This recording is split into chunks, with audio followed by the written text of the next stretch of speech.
Imagine silence, not the calming silence of a country night or the reverent quiet of an ancient library.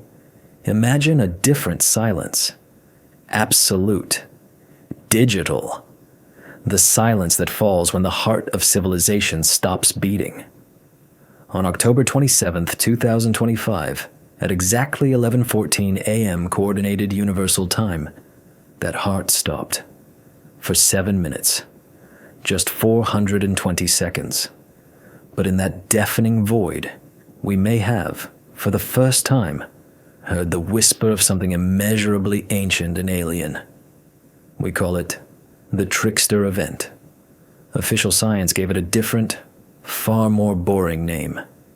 And in that difference between names, between the simple explanation and the terrifying truth, lies the story I'm about to tell you. A story that begins with two seemingly unrelated phenomena.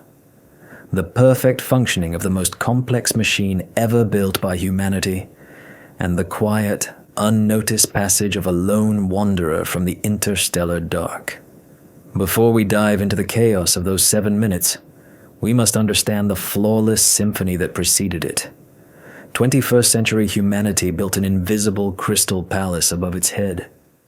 We wove a cocoon of data, a web of signals that enveloped the planet so tightly it became a second skin, a second nervous system. Tens of thousands of satellites in low Earth orbit. These aren't just pieces of metal flying through the void. They are the synapses of our collective mind. Every morning when you check your route to work, you are querying the system. When you pay for coffee with your card, the transaction is verified using timestamps synchronized via GPS to nanosecond precision. When you watch a live broadcast from the other side of the world, you are seeing it thanks to this invisible bridge in the sky. Starlink, OneWeb, Kuiper. These constellations became as familiar a backdrop to us as the clouds. We stopped noticing them. We began to take them for granted. And that was our greatest vulnerability. It was a supremely complex, self-regulating ecosystem. Thousands of spacecraft linked by laser beams, transmitting petabytes of information, constantly adjusting their orbits to avoid collisions, operating with an autonomy bordering on sentience. It was a triumphal song of human genius, playing out in the frozen vacuum of space. And at the heart of this ecosystem was SpaceX. Their control center in Hawthorne, California, resembled a cathedral of a new digital religion. Massive screens displayed the real-time status of every single one of their thousands of satellites, traffic graphs, heat maps of coverage. It was a place where the pulse of the planet was visible to the naked eye. The engineers who worked there were the high priests of this temple. They were accustomed to stability. They were accustomed to predictability. Any anomaly, any deviation from the norm was immediately logged, analyzed, and corrected. The system was designed with multiple redundancies to withstand solar storms, equipment failures, even physical damage. It was designed to be eternal. But it was not designed for what it was about to face. Now let's travel far beyond this technological cocoon, into the cold, indifferent void beyond the orbit of Neptune. It was there, at the very same time SpaceX engineers were sipping their morning coffee, that another object continued its journey. Its official designation is 3I Atlas, the third confirmed interstellar visitor to our solar system. After the cigar-shaped Oumuamua and Comet Borisov, 3I Atlas was different. It was discovered by the Atlas Automated Sky Survey in Hawaii 2 years before the events described. At first, it seemed like just another faint, distant rock. But as astronomers accumulated data, its strangeness began to emerge. First, its trajectory. It was almost perfectly hyperbolic, irrefutable proof of its extrasolar origin. But it was too clean, too precise. It moved as if it had been fired from a giant cannon from a point in the direction of the constellation Hercules. Unlike Comet Borisov, 3I Atlas completely lacked a coma. the cloud of gas and dust that forms when ices sublimate under the sun's heat. It was dark, reflecting almost no light, and completely inert. Spectroscopy showed no signs of outgassing. The official explanation was that this was likely the exhausted nucleus of an ancient comet that had long ago lost all its volatile materials over billions of years of wandering. But that explanation didn't answer the biggest question. Why wasn't it spinning? Nearly all asteroids and comets rotate, often chaotically. 3I Atlas, however, maintained a nearly perfect orientation in space. Its light curve was an almost flat line. Some astronomers, like Avi Loeb of Harvard, had already begun asking uncomfortable questions. What if it wasn't a rock? What if its shape and lack of rotation were signs of artificial origin? A technological artifact? Of course, the scientific mainstream quickly dismissed these ideas as speculation. The system prefers simple, natural explanations. But the object continued its journey, ignoring the debates it had sparked on a small blue planet. It passed perihelion, the closest point to the sun in its orbit, and using our star's gravity as a slingshot, began its journey out of the solar system. And then, on October 27th, 2025, its trajectory brought it to a very special point in space. A point from which, for it, the Earth, its orbit, and all of our fragile satellite infrastructure aligned in a perfect single line. It was in opposition to the sun, but that wasn't the main thing. The main thing was that it was in the perfect geometric position to see the entirety of low Earth orbit at once. A coincidence? Orbital mechanics is full of coincidences, but some coincidences are just too perfect. Let's return to Hawthorne. 11:14 a.m. Greenwich Mean Time. On the main control center screen, which everyone called the God Board, the green indicators representing the status of the satellites began to go dark. Not one or two. Not a dozen. They were going dark by the hundreds. A cascading failure was impossible by the very architecture of the system. But what was happening on the screen looked exactly like one. First, the sector over the Pacific Ocean went dark. Then, with impossible speed, a wave of shutdown swept across the planet, as if someone had thrown a giant switch. That silence had arrived. The telemetry streams dried up. The graphs on the screens froze, turning into flat lines. The engineers stared in utter disbelief. This was unlike any failure scenario they knew. There were no error messages, no final death cries from the satellites.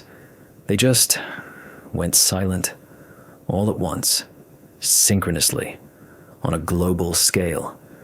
Within tens of seconds, panic gave way to frantic activity. Inquiries over secure channels went out to other companies: OneWeb, Iridium, Globalstar. The answers were all the same: total loss of contact with all assets in low Earth orbit. At the same time, the consequences began to ripple across the world.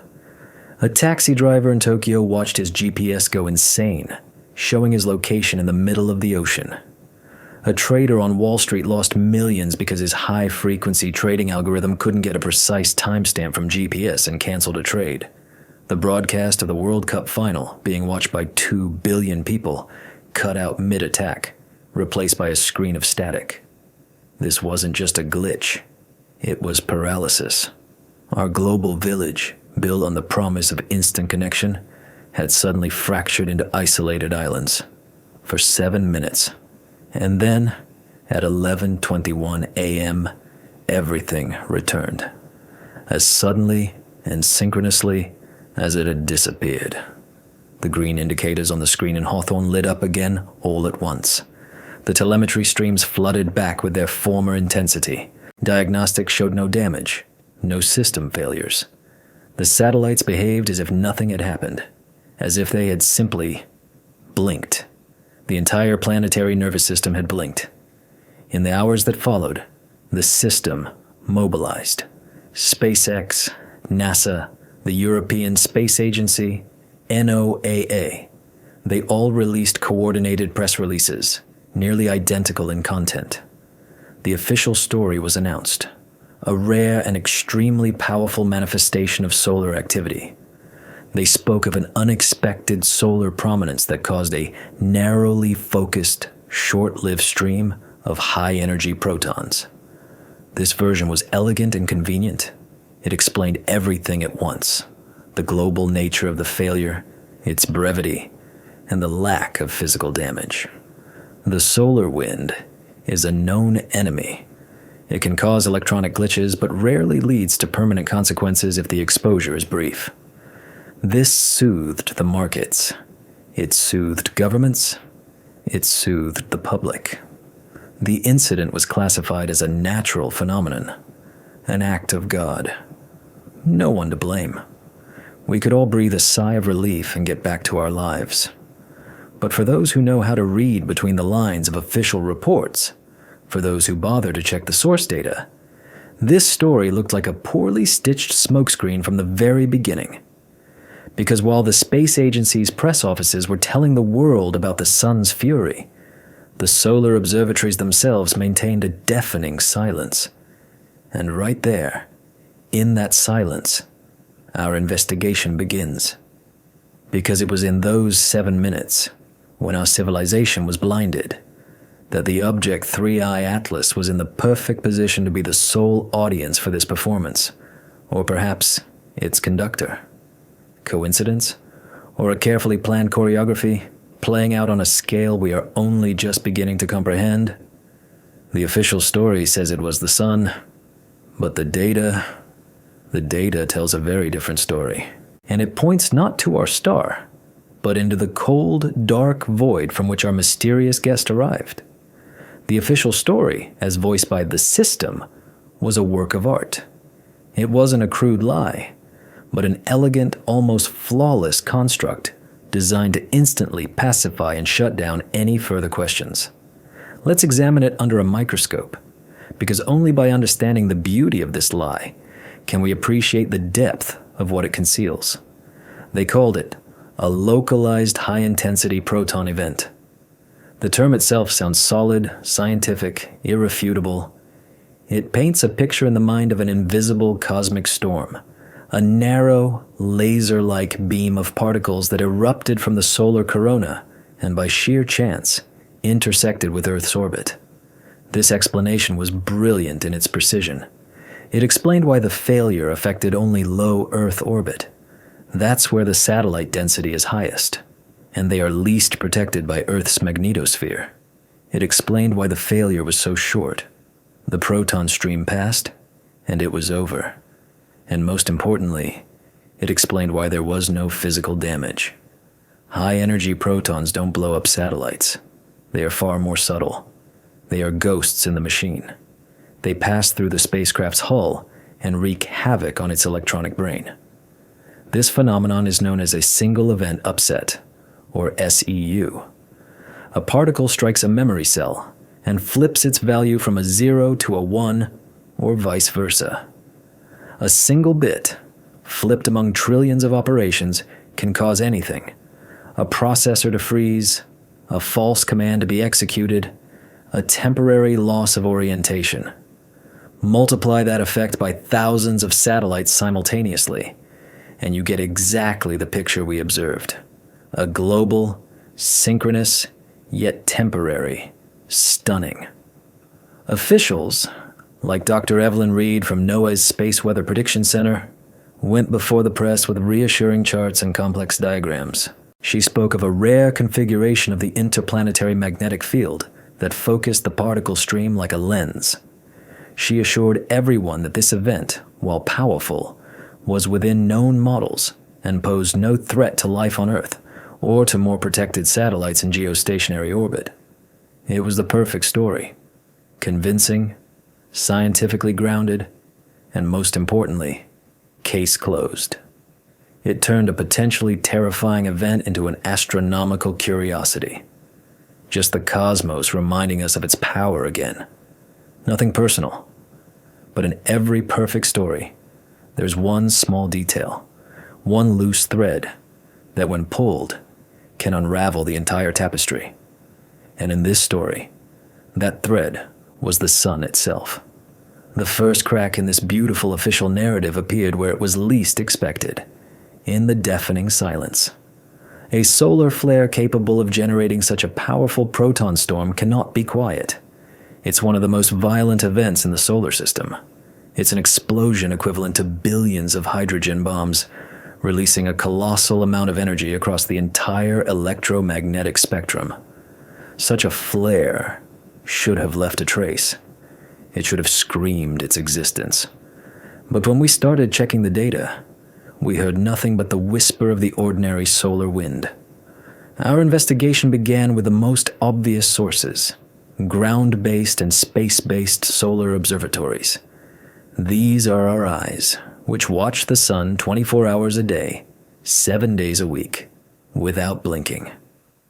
We went to the archives of the National Solar Observatory in New Mexico, to the data from the Daniel K. Inouye Solar Telescope in Hawaii, the most powerful solar telescope on the planet.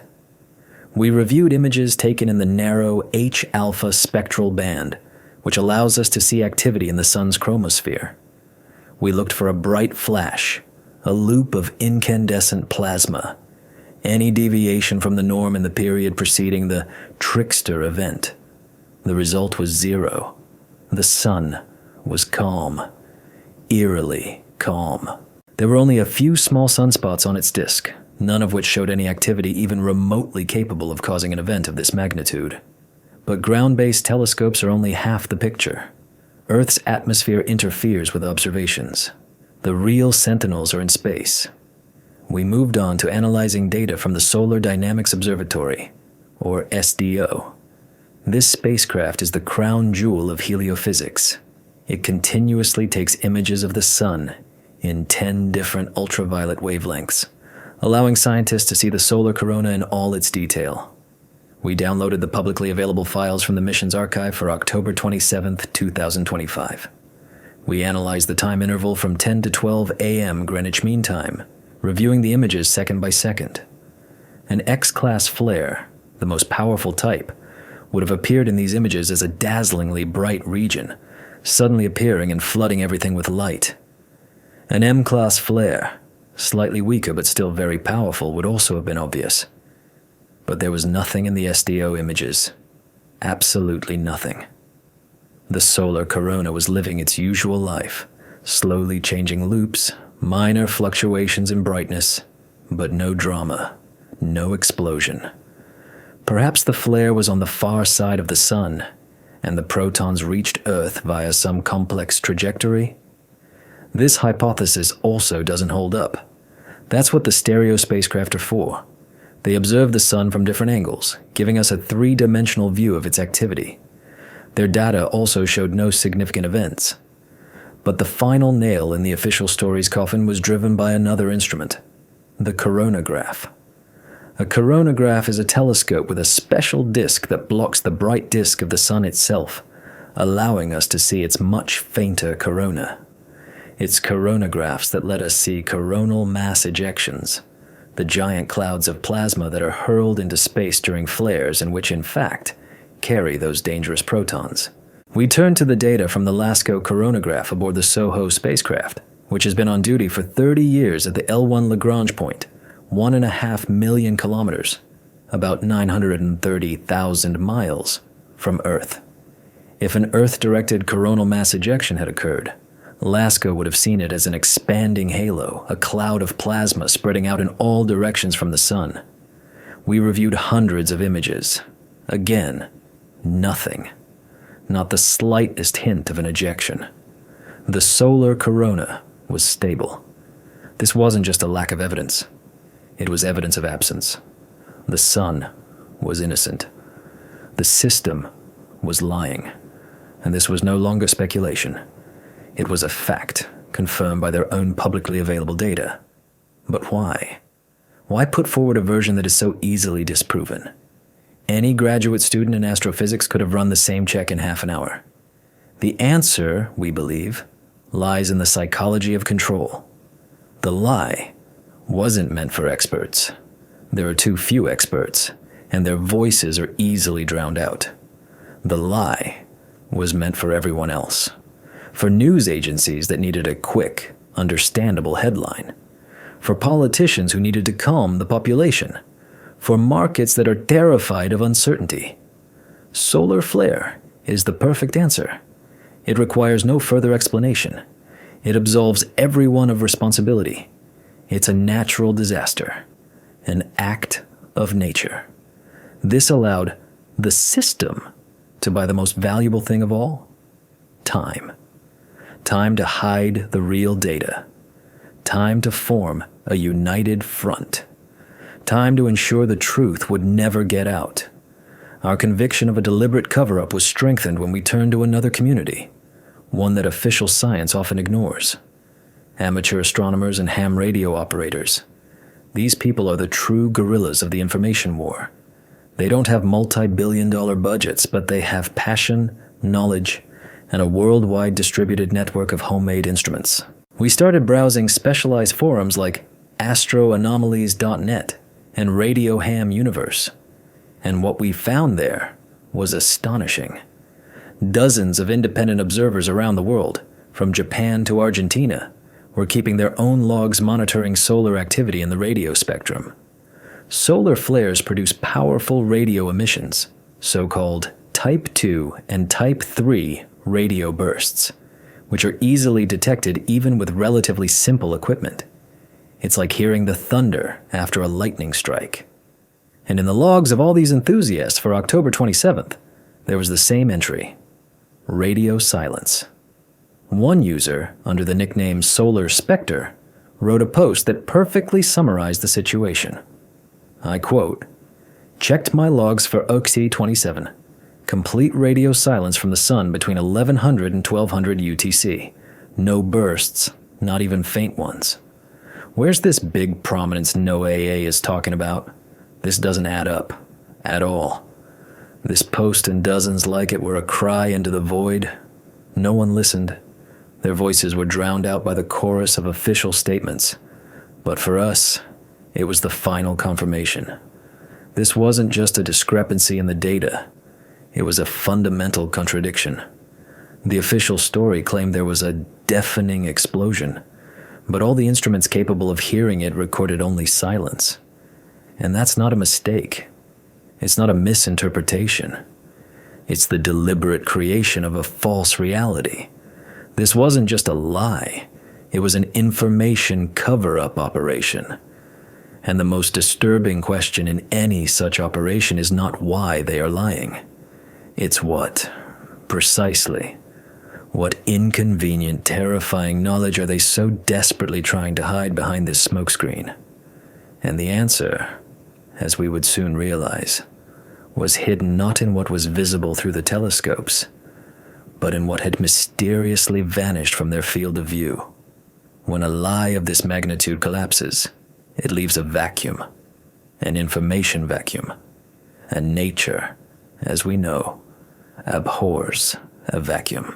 Into this void, left by the collapsed solar flare story, rushed a single, all-consuming question. If the sun didn't stun our satellites, then what did? The answer to this question had to be stored not in deep space, but right here, on the hard drives of servers in California, Virginia, and Dublin.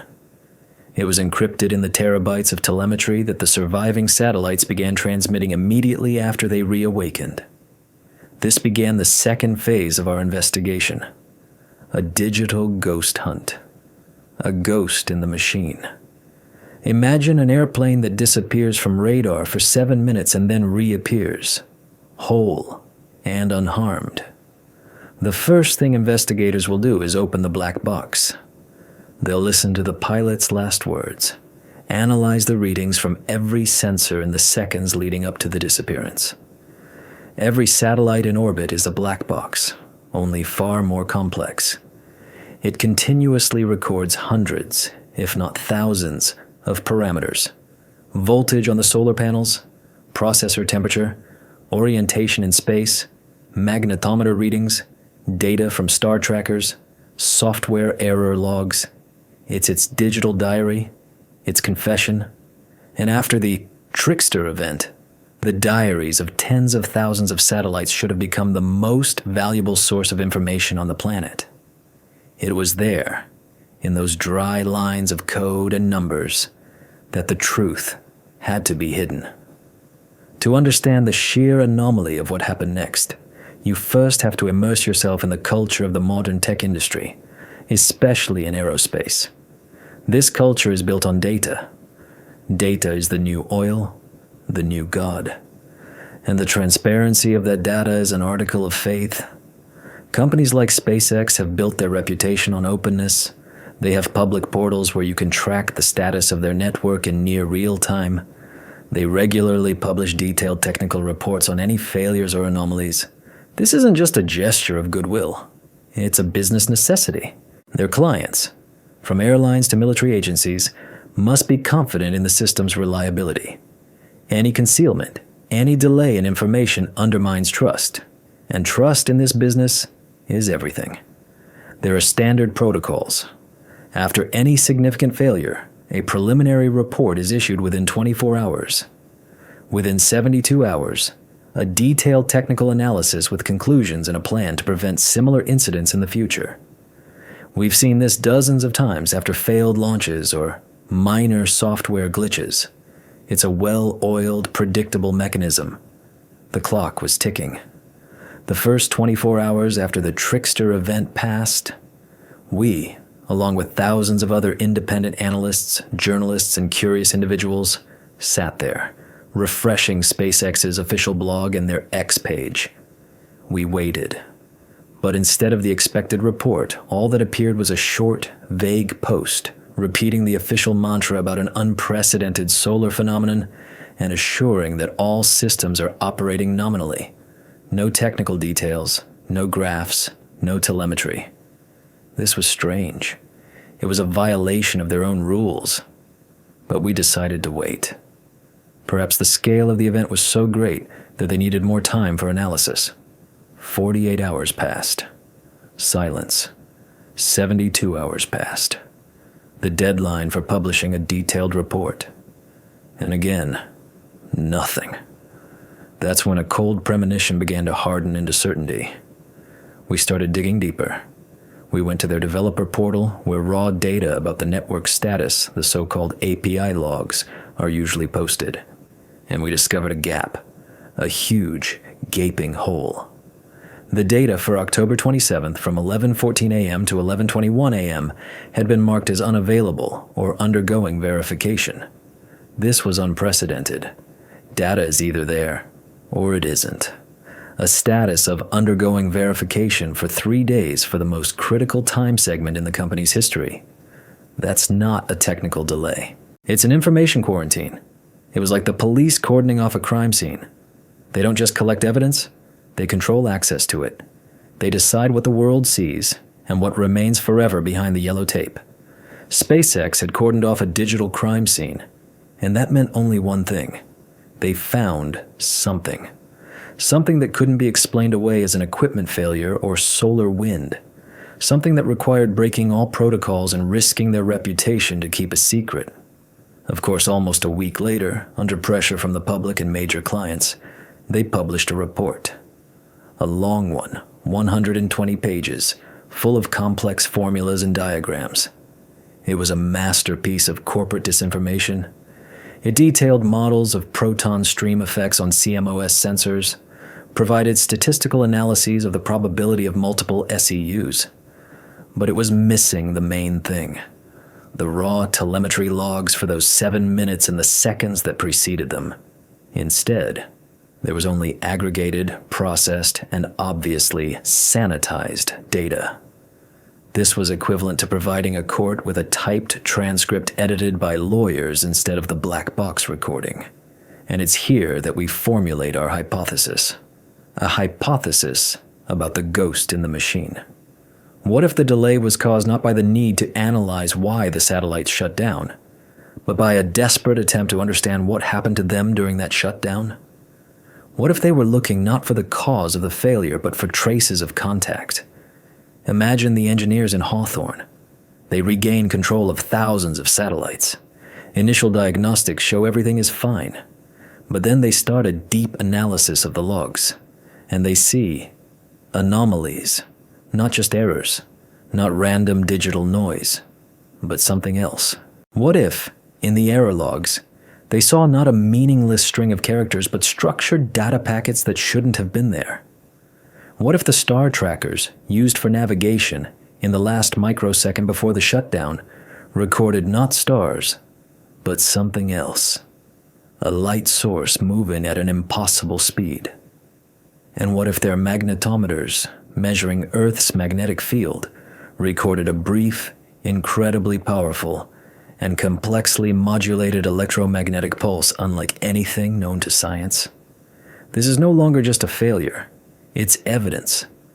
Evidence indicating that the satellites didn't just turn off under an external force. They were subjected to a targeted influence, a scan, perhaps even a form of hacking.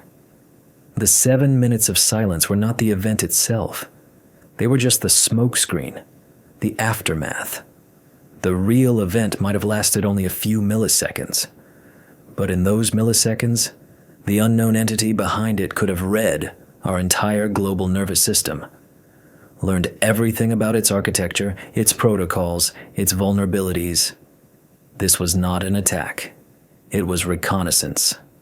Perfect reconnaissance. It demonstrated complete technological control over our most advanced system, and yet it left no physical traces. Almost none. The ghost in the machine is that residual data. Those few anomalous bytes in an ocean of telemetry that SpaceX likely discovered and was now desperately trying to hide. They realized they were dealing not with a blind force of nature, but with an intelligence. And that knowledge was so terrifying, so destabilizing, that they took an unprecedented step. They built a wall of silence around it. The silence of the officials was no accident. It was a direct reflection of the digital silence into which our planet had been plunged. It was an architecture of concealment built on top of an architecture of communication. And the higher and stronger they built that wall, the more convinced we became that behind it lay something truly monumental. Something so strange that it required unprecedented measures. But they made one mistake. They focused on protecting the data from their own network. They forgot that space is vast, and that they are not the only ones watching it. They forgot about the old, long written-off eyes in the sky that continued to watch, even when all the others were blinded. In the architecture of concealment built by the system, there was one fundamental vulnerability. It was designed with the assumption that everyone would be looking in the same direction. Everyone was searching for answers at the epicenter of the event, in the dead logs of Starlink satellites, in the classified reports of the Space Force, in the silence of solar observatories. Everyone was looking at what was broken, what was hidden. This is a natural human instinct. Our attention is captivated by drama, by anomaly, by a gap. But the greatest discoveries in history were often made not by those staring into the eye of the hurricane, but by those on its distant periphery who noticed the strange behavior of the clouds. In our story, that person was the Oracle. And he wasn't looking at the broken toys in low Earth orbit. He raised his gaze much higher to where the old, almost forgotten gods of our technological pantheon hung in an eternal, unblinking dance above the planet. And one of them saw everything. To understand who this oracle is, we must take a journey, not into space, but on Earth, to one of the driest, highest, and loneliest places on the planet, the Atacama Desert in Chile. Here, at an altitude of over 2,500 meters, about 8,200 feet, above sea level, the air is so thin and clear that it feels like you could reach out and touch the Milky Way. It is here, far from the hustle and light pollution of civilization, that Dr. Eris Thorne found his sanctuary. Thorne was neither an amateur astronomer nor an eccentric blogger. He was one of the most brilliant and therefore one of the most inconvenient astrophysicists of his generation. In the early 2000s, he worked at the European Space Agency on the team processing data from the Gaia mission, a space telescope that was creating the most accurate three-dimensional map of our galaxy. Thorne was obsessed with anomalies. While his colleagues searched for exoplanets and studied stellar evolution, he scoured Gaia's massive datasets for something else, for kinematic technosignatures. His theory, which he outlined in several controversial papers, was simple and elegant. If ancient, interstellar-capable civilizations exist in the galaxy, their ships or probes must leave a trail. Not a radio signal which is easily lost or missed, but a gravitational and kinematic trail. A star whose trajectory inexplicably changes. An object moving with non-gravitational acceleration. Patterns of motion in star clusters that look too ordered, too artificial. He called it celestial archaeology. The scientific establishment called it pseudoscience. He was politely but firmly asked to focus on more productive research.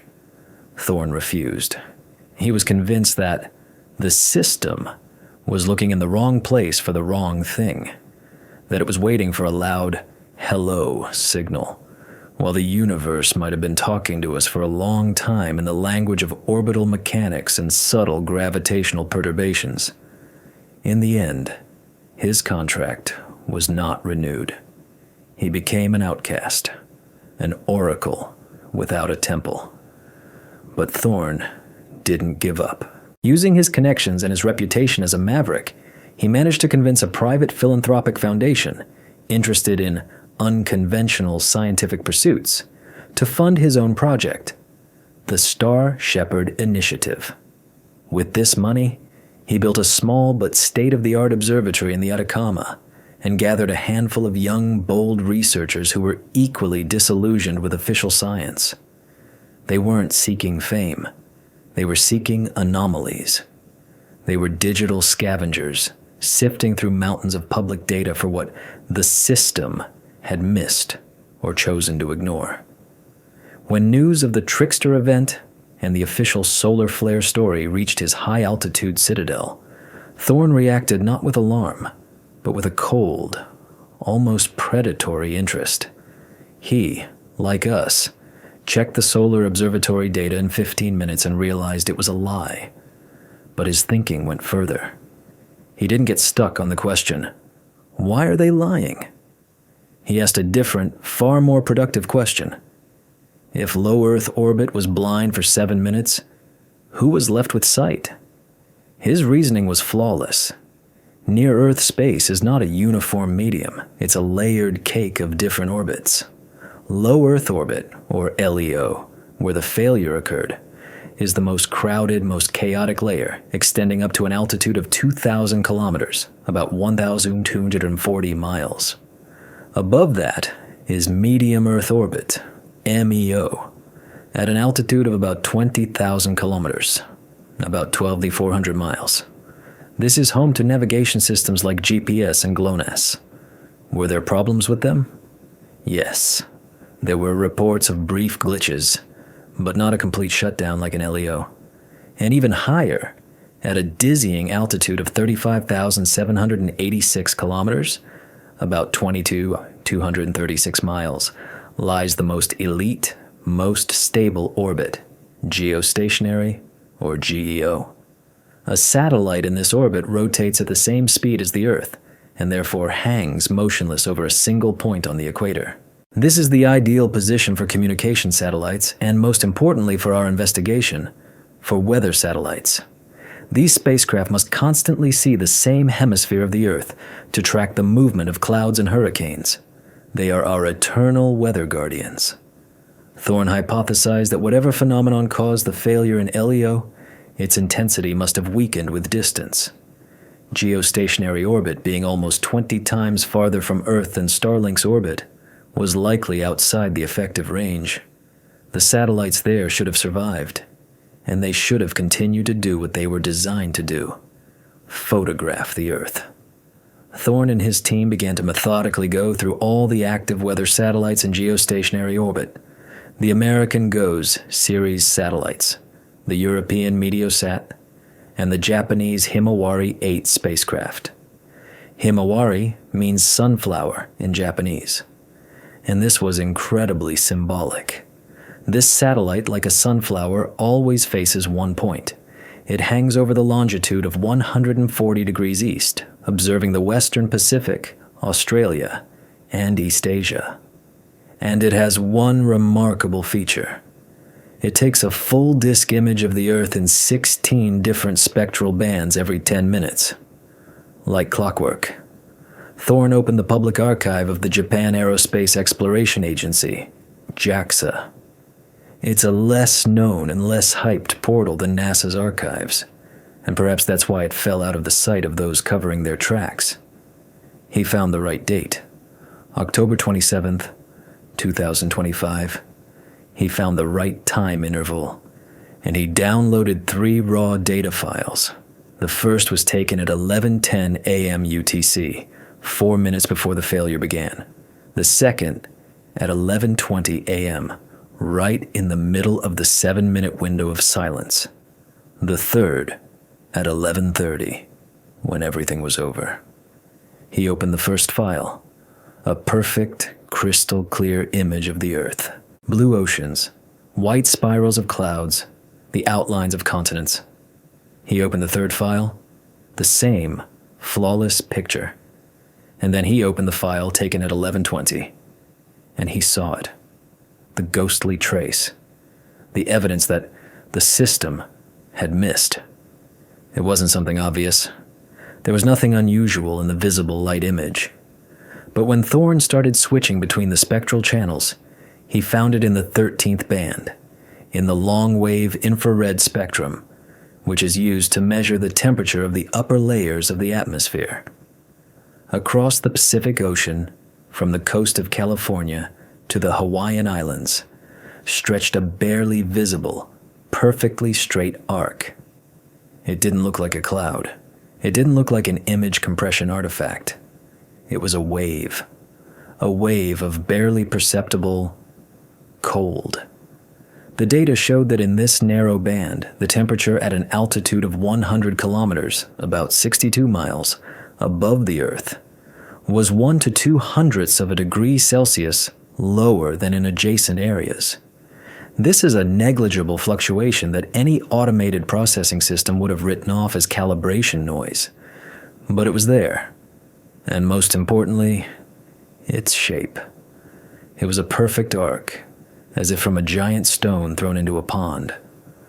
Thorne performed some simple calculations. He overlaid the image on a 3-dimensional model of the Earth and extrapolated the arc back into space to find its center, its source.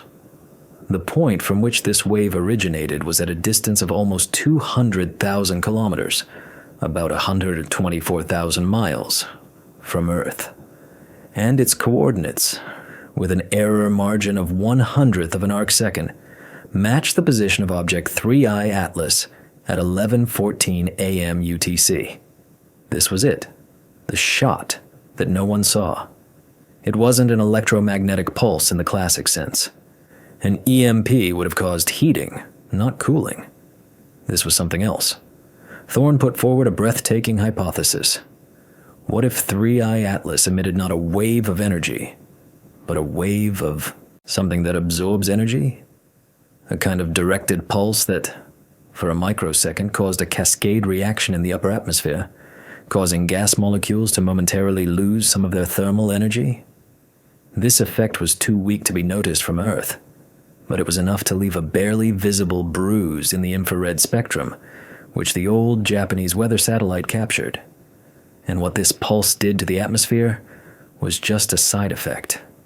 Its main purpose, its real target, was our fragile electronic web in low Earth orbit. This energy-absorbing pulse could perfectly explain what happened. It didn't burn out the electronics. It momentarily depowered them at the most fundamental level, disrupting the movement of electrons in the semiconductors. It didn't break the satellites. It simply put them on pause. The perfect, silent, non-destructive weapon, or tool. The Oracle had found his proof. It was circumstantial, barely visible, but irrefutable. It perfectly filled the gap, the information black hole that the system had created. While SpaceX and the military were frantically deleting and classifying data from their sensors showing the direct impact, they never imagined that a trace of that impact, its subtle echo, would be reflected in the atmosphere and captured in a publicly available weather image. They were looking at the weapon, while Thorne found the trail of the bullet. He immediately wrote a paper, attached all his calculations and the original files from the JAXA server, and published it on the preprint server, Archive, bypassing the long and censored peer review process of scientific journals. His discovery did not become a media sensation. The system ignored it. But in the small circles of independent researchers, those seekers who never believed the official story from the beginning, this publication had the effect of a bombshell. It was the missing link everyone had been waiting for. And it came not from secret sources, not from an anonymous insider, but from open, publicly available data that anyone could verify. The truth was hidden in plain sight. You just had to know where to look. But the most terrifying discovery was yet to come. As other researchers began to analyze Thorne's work, they decided to test his methodology on other mysterious events of the past. One of them, a graduate student from MIT, analyzed archival data from another weather satellite on the night the famous WOW signal was detected in 1977. And he found it there, a barely perceptible but statistically significant semblance of the same infrared arc, originating from the same point in the sky. Another researcher found a similar, but even fainter trace in the data during the flyby of Oumuamua. Thorne's discovery was not just the solution to the trickster event. It was the key to understanding that these events were not random. This was not a one-off anomaly. It was a signature. A recurring signature of an unknown phenomenon that had been leaving its ghostly traces in our archives for decades, waiting for someone to finally notice them. The triangle captured by the amateur was not just an anomaly. It was a signature that other observers began to find in old archived data. And now, this signature had a name. In the community of seekers, it became known as the Thorne Echo. And this echo suggested that the game we found ourselves in began long before the arrival of 3I Atlas. Dr. Eris Thorne's discovery, which we've named the Thorne Echo, wasn't just a clue. It was a key that unlocked not one door, but an entire hidden corridor in the building of our recent history. Until that moment, we, like everyone else, were locked in a single room, trying to make sense of a single event, the trickster event. We were analyzing it in isolation, as a unique, unprecedented anomaly. But the Thorne Echo changed everything. It gave us a new tool, a new lens through which to view the past. And when we did, the scattered, unrelated dots on the map of our cosmic ignorance began to connect into a frightening but impeccably logical pattern. We realized our investigation could no longer be linear. It had to become multidimensional. We needed a map on which we would plot not just the trajectories of celestial bodies, but also the flows of information, the walls of silence, and the shadows of political decisions. We began to create what can only be called by one name, the conspiracy map. And the more details we added to it, the clearer it became that we were dealing not with a series of coincidences, but with a meticulously choreographed dance, a slow, patient, cosmic choreography that has been unfolding right under our noses for nearly half a century. The first point on our map, our chronological anchor, was an event that has long since become a myth, an icon of ufology and the search for extraterrestrial intelligence.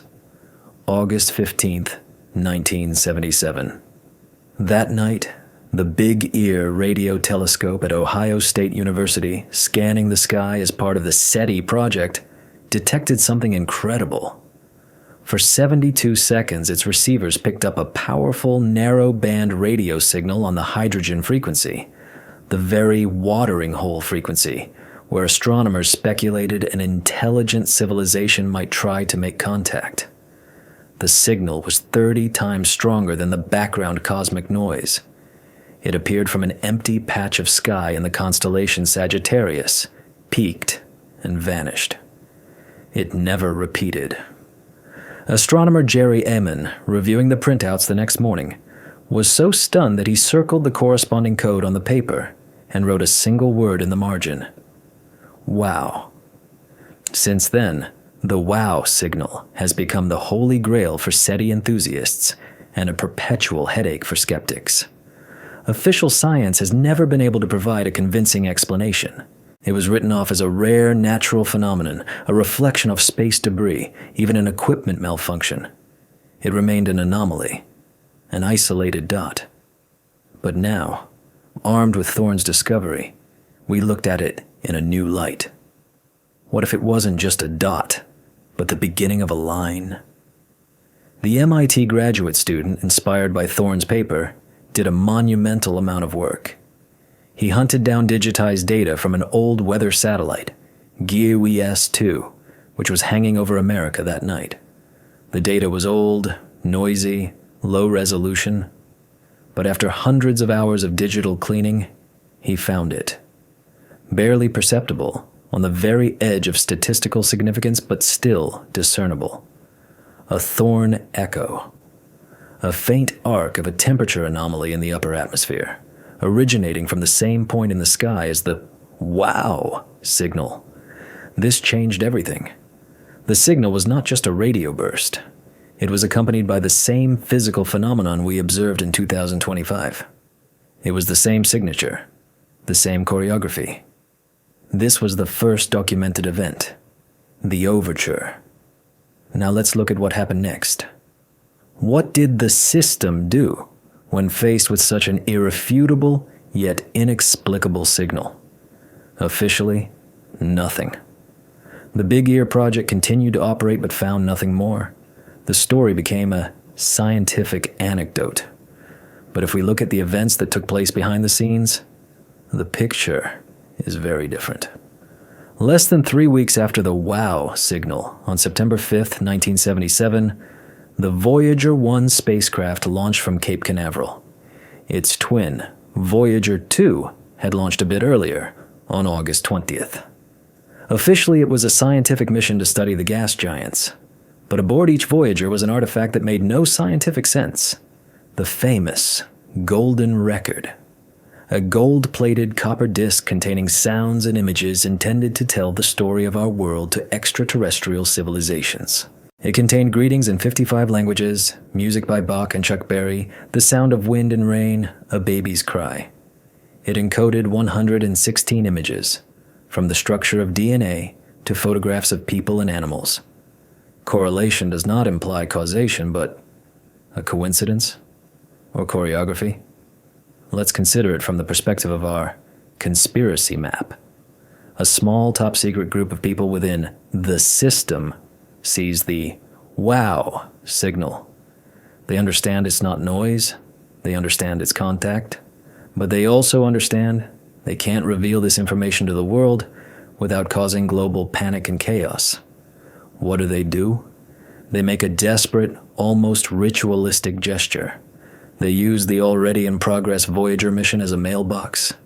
The Golden Record ceases to be just a symbolic message in a bottle.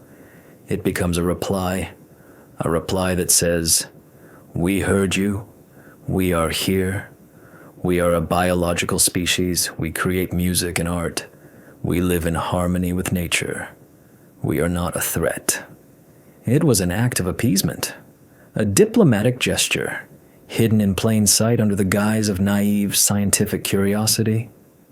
We sent our calling card in the opposite direction from where the signal came, hoping that whoever sent it had the technology to intercept it. It was our first frightened response in this cosmic dance. The next point on our map appeared 40 years later, October 2017. The Pan-STARRS telescope in Hawaii discovers the first ever interstellar object passing through our solar system, 1I, Oumuamua. And again, just like with 3I Atlas, the object was strange. Very strange. It was elongated, cigar-shaped. It showed no cometary activity, yet it exhibited non-gravitational acceleration. It was moving away from the sun faster than it should have been. Astrophysicist Avi Loeb suggested it might be an artificial object, perhaps a solar sail created by another civilization. And again, the system reacted predictably. Loeb's hypothesis was ridiculed. Dozens of natural explanations were proposed, each more exotic than the last, from a hydrogen iceberg to a nitrogen glacier. Oumuamua was quickly classified as a natural anomaly and safely forgotten. But we, using Thorne's methodology, ask the question again, was there an echo? This time, there was more data in the archives. Weather satellites had become much more advanced. And yes, it was there. Fainter than in '77 on the very limit of detection. But it was there. As Oumuamua performed its gravitational maneuver near the sun, instruments recorded a barely perceptible trace of the same temperature disturbance in the atmosphere. The second dancer had crossed the stage, and again, it left the same signature. Now we had 3 points. Wow. In '77, Oumuamua in '17, and 3I Atlas in '25. This is no longer a line. It's a trajectory. It's a pattern. It suggests that our solar system is periodically visited or scanned using a technology that leaves the same characteristic trace. But the most important element on our conspiracy map is not a physical object or a signal. It's a document. A quiet, bureaucratic document that changed the rules of the game. Since 1989, there has existed the so-called SETI Post-Detection Protocol, or the Declaration of Principles Concerning Activities Following the Detection of Extraterrestrial Intelligence. It's an informal gentleman's agreement signed by most scientific organizations involved in the search for extraterrestrial life. Its key point states, any confirmed detection must be immediately and openly communicated to all of humanity. It was a triumph of scientific idealism. But in 2023, 2 years before the arrival of 3I Atlas, something strange happened. The protocol was updated. It happened quietly, without press conferences. The update was initiated by a little-known subcommittee of the United Nations Office for Outer Space Affairs, UNUSA. The new version, known in small circles as Protocol 9, completely changed the philosophy. The principle of immediate disclosure was replaced by the principle of phased verification and impact assessment. Now, in the event of a detection, the information must first be passed to a special international commission, which would conduct a comprehensive assessment of potential risks and cultural consequences. And only then, upon its recommendation, could the information be made public. On paper, it looked like a reasonable precaution. But in reality, it was a tool for total control. It was an official mechanism for withholding information indefinitely under the pretext of verification and security. It was an architecture of silence enshrined in international law. And now, looking at our map, we see how perfectly it fits into the overall picture. The system was no longer reacting to events after the fact. It began to prepare in advance. They saw Oumuamua. They realized it wouldn't be the last guest. They realized the next visit could be much more obvious. And they created a legal mechanism to ensure that this time, the truth would be guaranteed not to leak out. And so, we arrive at the climax. October 27th, 2025. The trickster event. It was neither an attack nor a first contact. In light of our map, it was something else entirely. It was a demonstration. The final act in this long play. If the wow signal was a whisper and Oumuamua was a shadow, then 3i, Atlas, and the 7-minute shutdown were a statement of absolute technological superiority. Imagine an entity capable of paralyzing the entire nervous system of our civilization with a single, silent pulse, without causing any harm. This is not hostility. This is control. It's as if we, studying an anthill, covered it with a glass dome for 7 minutes to watch the ants' reaction, and then removed it. The ants would return to their business not understanding what happened. For them, it would be an inexplicable natural phenomenon. The reaction of the system this time was honed to perfection. They were not improvising. They were acting according to the new protocol. The lie about the solar flare, the classification of data by the Space Force, the wall of silence from SpaceX. This was not a panicked reaction. It was the cold-blooded execution of Protocol 9. They controlled the narrative. They isolated the anomaly. They waited for the world to forget about that strange 7-minute glitch. All the threads of our map, all these events separated by decades, led to one point, to this new policy of global concealment. And as we began to unravel this tangle, we realized that all the threads led not to NASA, not to the Pentagon, not to the White House. They led to Vienna, to the UNUSA headquarters, to the quiet, unremarkable office of the very subcommittee that rewrote the protocols. On paper, it was called the International Committee on Astronomical and Existential Risks, but its true, unspoken function, as we now understood, was something else entirely. They were the architects of silence, the puppeteers who, for nearly 50 years, have been managing humanity's reaction to the most important news in its history. And the biggest question now was not what is happening in space, but who are these people, and whom do they serve? In any detective story, whether it's a murder in a locked room or a deception on a planetary scale, the investigation eventually hits the same wall. A wall built not of facts or evidence, but of something far more nebulous and elusive. A wall called motive. Cui bono? The ancient Romans asked. Who benefits? This simple question is the sharpest scalpel in any investigator's arsenal. It allows one to cut through the outer shell of events and peer into the dark, winding corridors of human, or in our case, institutional psychology. We've proven that the official story of the trickster event was a lie. We've shown how the system built an impregnable architecture of silence around the truth. We've even sketched the outlines of this half-century-long choreography of concealment on our map. But now we must ask the most important, most difficult question.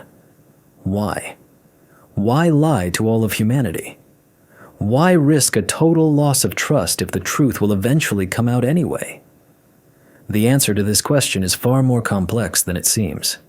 It's not about a simple lust for power or fear. It's rooted in the very nature of complex systems, in the psychology of power, and in the paradoxical logic that forces the smartest people on the planet to make the most monstrous mistakes in the name of a greater good. The first, most obvious, and at first glance, most humane explanation is the prevention of panic. This is the caring parent argument, who hides a terrible truth from a child to protect their fragile psyche. Let's put ourselves in their shoes for a moment. Imagine you're a member of that secret UN committee. You're not a villain from a spy movie. You're a scientist, a diplomat, a general. You've dedicated your life to serving humanity. And now, irrefutable data lands on your desk. We are not alone.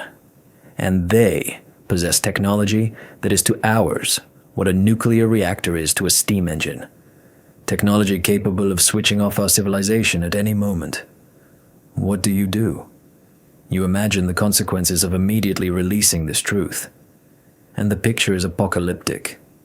The first thing to collapse would be the most fragile and irrational of all human institutions, the global economy. Stock markets wouldn't just fall, they would evaporate. In an instant, all our concepts of value, All our long-term investments, all our pension funds would turn to dust in the face of existential uncertainty. Why build a factory or plan an IPO if everything could end tomorrow? Total paralysis would set in. Simultaneously, social and religious structures would crack and explode. Thousands of years of human history, all our beliefs, all our sacred texts built on the idea of our uniqueness, our special place in the universe, would be proven false. What would happen to billions of believers? Some would fall into despair. Others would see the aliens as gods or demons. Thousands of new apocalyptic cults would emerge. Doomsday preachers, previously considered lunatics, would turn out to be prophets. Religious wars would begin, not against each other, but against the shadow in the sky. Governments would lose their monopoly on truth, and with it, their legitimacy. Who needs a president or a parliament when a power capable of deciding the world's fate hangs overhead? Power would shift to those offering the simplest and most radical solutions: the military, religious fanatics, dictators. Global anarchy would ensue, a war of all against all for the remaining resources. Looking at this horrifying prospect, the decision to hide the truth no longer seems malicious. It looks like the only responsible, the only possible choice. It's not a lie. It's a quarantine, isolating humanity from knowledge that could kill it. This is the classic noble lie argument that Plato put in the mouth of Socrates. Sometimes, for the sake of stability and order, rulers must lie to the people. From this perspective, the system is not the enemy. It is a tragic hero, forced to bear the unbearable burden of knowledge, protecting us from ourselves. But this humanistic mask falls away as soon as we analyze it more deeply. The panic prevention argument is based on a profound contempt for humanity. It assumes we are irrational children, incapable of handling the truth. It denies our right to knowledge, our right to make our own choices. Who gave this committee the right to decide for 8 billion people what they can and cannot know? Moreover, history teaches us that panic from a shocking truth is a temporary phenomenon. Humanity is incredibly adaptive. We survived the Black Death, 2 world wars, the threat of nuclear annihilation. We would have survived this too. Yes, there would be a period of chaos, but it would be followed by a period of consolidation. Perhaps this knowledge, on the contrary, would have truly united us for the first time in history. In the face of such an external power, our petty national, religious, and racial differences might seem insignificant. We could have finally realized ourselves as a single species, as inhabitants of one small, fragile planet. But the system denied us that chance. And most importantly, a lie, unlike panic, has a way of accumulating. It erodes trust like acid. The truth, sooner or later, will come out anyway. And when it does, the reaction will be 1,000 times worse. The shock of the existence of extraterrestrial intelligence will be compounded by the rage of realizing that those who were supposed to protect us have been lying to our faces for decades. That's when the real, uncontrollable collapse will happen. Because it won't just be the economy or religion that collapses. It will be the very belief in the possibility of honest government, science, and truth. So no. The panic prevention argument is just the first, most superficial layer of motivation. It's a smokescreen hiding other, far more cynical and pragmatic reasons. The second, deeper motive is national, or rather, species security. Let's go back to the room where our committee sits. They cast aside sentimental arguments about panic and start thinking like strategists. Axiom 1. There exists an unknown entity, them, with technology orders of magnitude superior to ours. Axiom 2. We know nothing of their intentions. They could be peaceful explorers, indifferent observers, or ruthless conquerors. In such a situation, any responsible strategy must assume the worst-case scenario, the dark forest hypothesis, formulated by author Cixin Liu. The universe is a dark forest, full of hiding hunters. Any civilization that carelessly reveals its location will be immediately destroyed by others, simply as a precaution. What if they don't yet know our level of development? What if the trickster event was just a passive scan, and they haven't decided what to do with us yet? In this context, a global announcement of their existence would be an act of madness. It would be tantamount to screaming, "We're here and we're weak in this dark forest."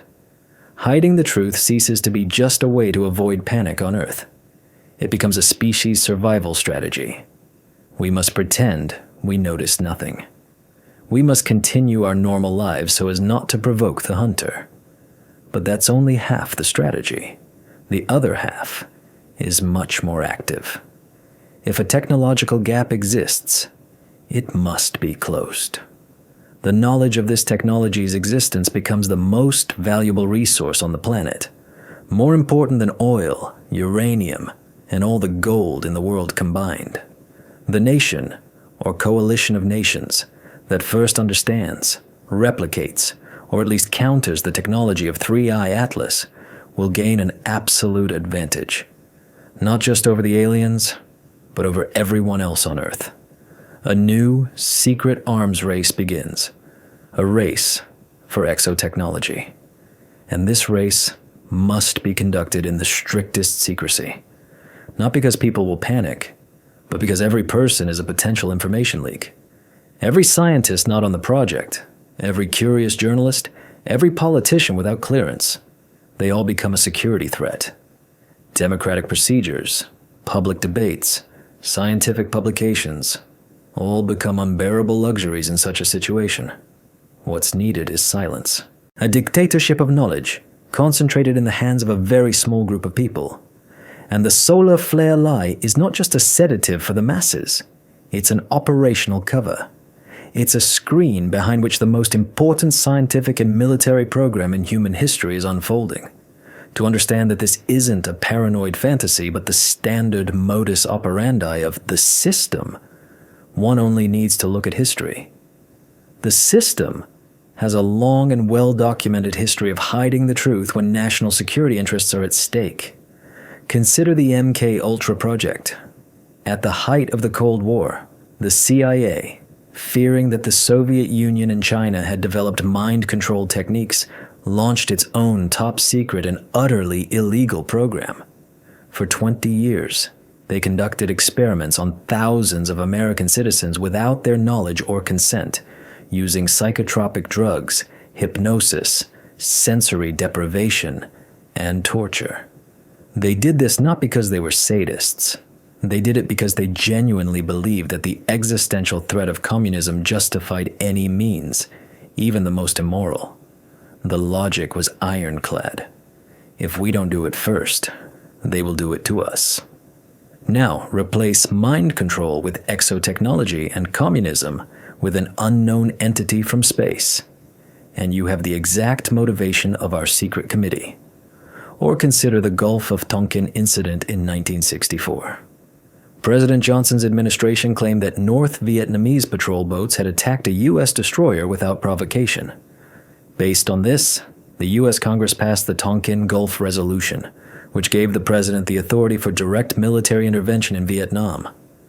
Years later, it was revealed that the second attack likely never happened, and the first was provoked by covert U.S. operations off the coast of North Vietnam. The system didn't just hide the truth. It created a false pretext, fabricated a reality to justify a political decision it had already made. The solar flare lie is the modern equivalent of the Gulf of Tonkin incident. It's a carefully constructed narrative designed not just to hide the truth, but to give the system a free hand, the freedom to act in secret, without public oversight, without inconvenient questions. History proves concealment is not just possible, it's the standard protocol for the system under conditions of high uncertainty and perceived threat. And here we arrive at the most disturbing, most terrifying level of motivation, the mini cliffhanger that changes the entire perspective. So far, we've assumed that the system is reacting to a threat, that it's hiding the truth to protect us or to buy time in a technological race. But what if that's not the case? What if they are hiding the truth not to buy time, but to use that time? To use it to prepare a response we will never be told about. Let's return to the anthill metaphor. We covered it with a glass dome for 7 minutes, then removed it. The ants went back to their business. But what if there are a few smart ants among them who realized it wasn't wind or rain, but something else? What will they do? They won't raise a panic in the anthill, that's pointless. They will secretly start preparing for the dome's next appearance. They will start building underground shelters. They will start looking for ways to break the glass. They will start developing weapons. And they will do this in the strictest secrecy from the rest of the anthill, because the panic and commotion of the others would only get in their way. What if our secret committee are those smart ants? What if they perceive the trickster event not just as a demonstration of power, but as an ultimatum or a countdown? The solar flare lie gave them more than just a breather. It gave them a resource. The most valuable resource, our calm, predictable, productive ignorance. While we go to work, pay taxes, and watch TV shows, somewhere in deep underground bunkers, in remote labs in the deserts of Nevada or Utah, the best minds of humanity, secretly gathered from around the world, are working on the Answer Project. They are not just analyzing data, they are building. Perhaps they are building a global defense system based on principles they managed to glean from 3i Atlas's pulse. Perhaps they are building a giant transmitter to send a reply in the language of gravity and infrared waves. Or perhaps they are building a weapon based on entirely new physical principles. And trillions of dollars from black budgets are being secretly funneled into this program. For this project, promising civilian research in related fields is frozen to avoid accidental discoveries. For this project, the best scientists disappear from the academic world, going on indefinite sabbaticals. And all this titanic, desperate activity is hidden from us, not to protect us from panic, but to protect their project from us. Because we, with our ethics committees, budget hearings, environmental protests, and demands for transparency, we are a hindrance. We are ballast. In this new reality they have discovered for themselves, democracy is a deadly luxury. The truth is, they are hiding all this from us not to preserve our world. They are doing it because, in their eyes, our world already ended on that day, October 27th. And they are desperately trying to build a new one before the old one finally collapses. And the most terrifying question that arises from all this is, what will happen when their answer is ready? And to whom will it really be addressed? To the distant guest from space? Or to us, an unsuspecting humanity?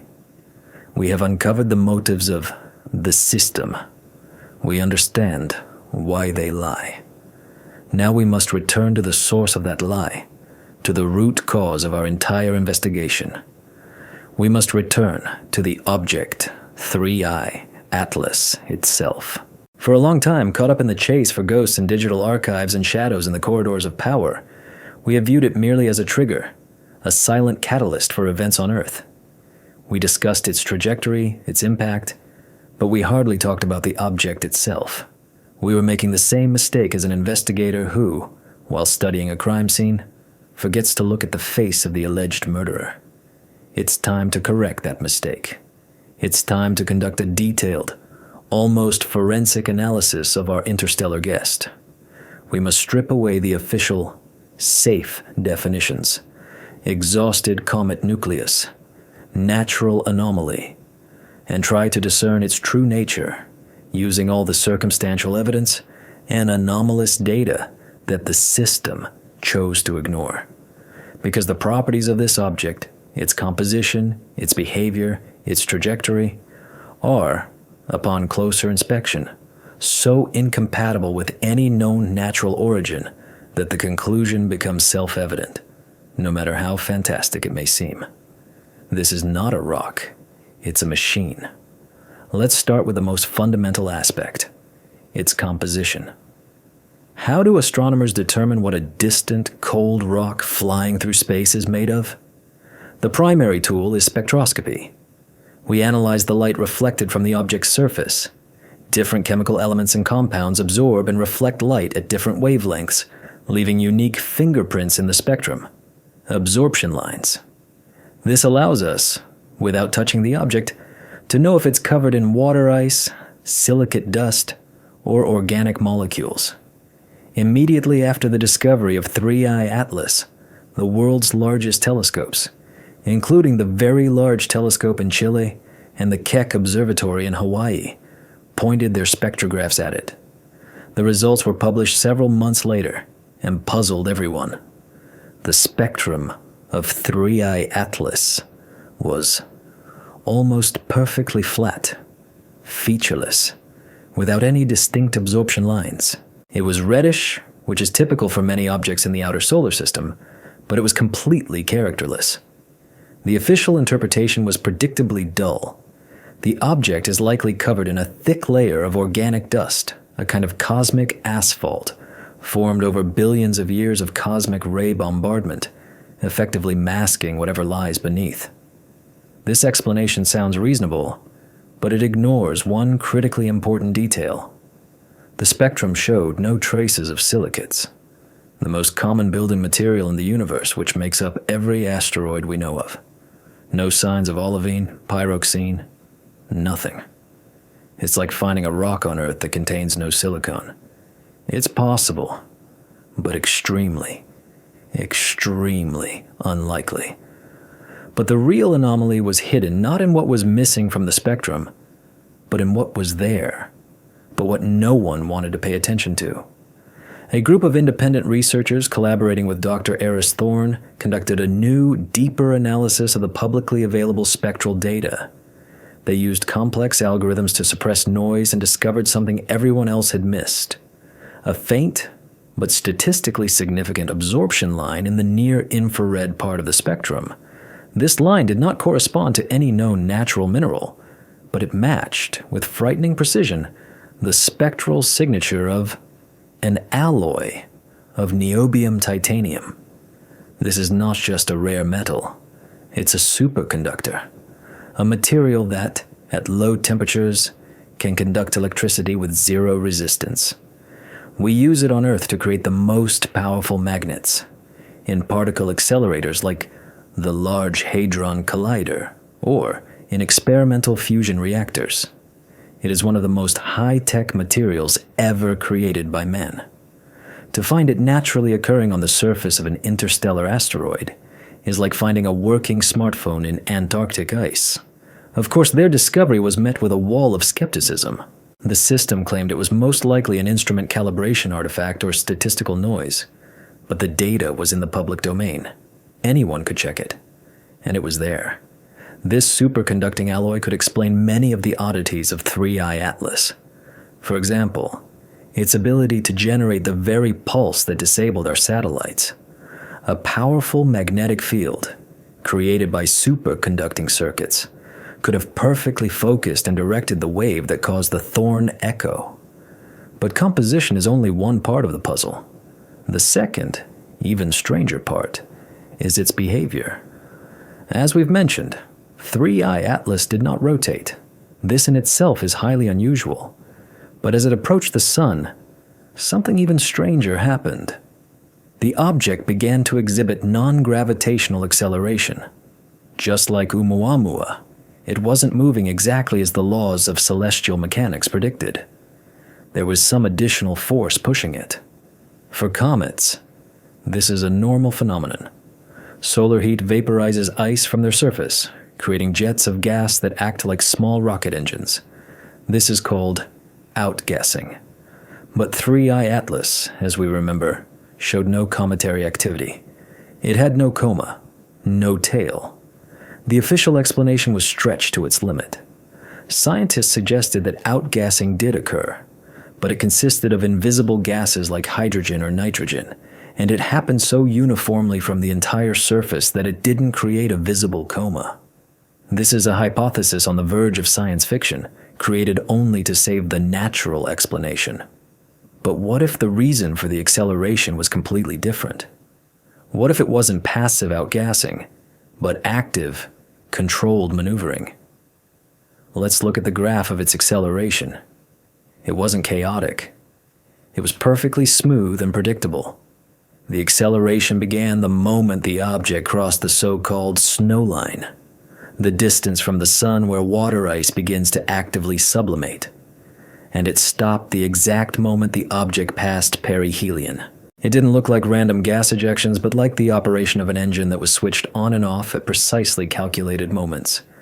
Now let's connect this with another anomaly, the complete lack of thermal inertia. When an object approaches the sun, its day side heats up while its night side remains cold. As it rotates, this creates thermal inertia. The night side doesn't have time to cool down completely. 3I Atlas, which didn't rotate, should have had a colossal temperature difference between its illuminated and shadow sides. Infrared telescopes should have seen one side of it scorching hot and the other ice cold. But they saw nothing of the sort. The temperature of its entire surface was almost uniform. This is physically impossible for a simple rock, but it's perfectly logical for a machine. A machine with an active thermal regulation system. A machine that uses excess heat from solar radiation and redistributes it throughout its hull, perhaps using it to power its systems, or that very engine. It's like how a car's cooling system works, but on a cosmic scale. The object wasn't just passively flying, it was actively interacting with its environment. It was using the energy of our sun. This is not a comet. It is a solar-powered machine. And finally, the third, most damning piece of evidence, its trajectory. Not the one it arrived on, but the one it departed on. After passing perihelion and executing its gravitational maneuver, 3I Atlas headed out of the solar system. Astronomers calculated its outbound trajectory. And this is where the biggest shock awaited. Its path did not lead in a random direction, not into the void. Its trajectory, with incredible precision, was aimed at one specific star, Proxima Centauri, the closest star to us, located just over 4 light-years away. The very star that we know has at least one planet in its habitable zone, Proxima b. A coincidence? The probability of an interstellar object arriving from a random point in the constellation Hercules, heading directly for the nearest neighboring star after a maneuver around the sun, is vanishingly small. It approaches 0. It's like throwing a dart blindfolded from Tokyo and hitting the bullseye on a target in New York City. This cannot be a coincidence. It can only be the result of precise calculation. The object used our sun's gravity not just to accelerate. It used it to perform a perfectly calculated navigational maneuver. It executed what is known in astronautics as a gravity assist, but not to leave the system, but to correct its course to the next destination. Our solar system was not its destination. It was a pit stop, a point for refueling and course correction on a giant interstellar highway. Now let's put all these pieces together. We have a dark, non-rotating object, possibly covered in a superconducting alloy. It has an active thermal regulation system. It exhibits controlled non-gravitational acceleration using the energy of our sun. And it performs a perfectly precise navigational maneuver to target the nearest star system. What natural explanation can connect all these facts? None. But if we accept the hypothesis of artificial origin, everything instantly falls into place. This is not just a machine. It's an autonomous, unmanned interstellar probe, a von Neumann probe. The idea of such probes was proposed by mathematician John von Neumann back in the mid-20th century. It's a self-replicating spacecraft. It arrives in a star system, finds resources, like asteroids, builds copies of itself from them, and these copies fly to the next stars. In this way, A single civilization can explore, or even colonize the entire galaxy in a relatively short, by astronomical standards, time. 3i Atlas fits this concept perfectly. Fits. It arrived, scanned our system, perhaps assessing its resources or technological development level. The Trickster event used our sun for refueling and course correction, and moved on to Proxima Centauri, perhaps to begin the next cycle there. And here we come to the strangest, most inexplicable, and most terrifying detail. The detail that hints at its true, possibly horrifying purpose. When the probe was flying towards us, it was inert, dark, silent. It only turned on inside our system. What if its purpose was not just exploration? What if its mission is propagation? Remember its flat, featureless spectrum. Official science explains it as organic dust. But what if it's not dust? What if this coating is a kind of protective cocoon, an armor hiding what's inside? And inside are not microchips and wires, but something biological, or post-biological. Information, code. Perhaps the code of life.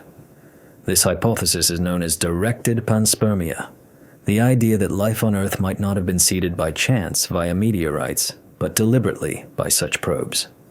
3i Atlas might not have been just an explorer. It could have been a sower. But what is it sowing? And why?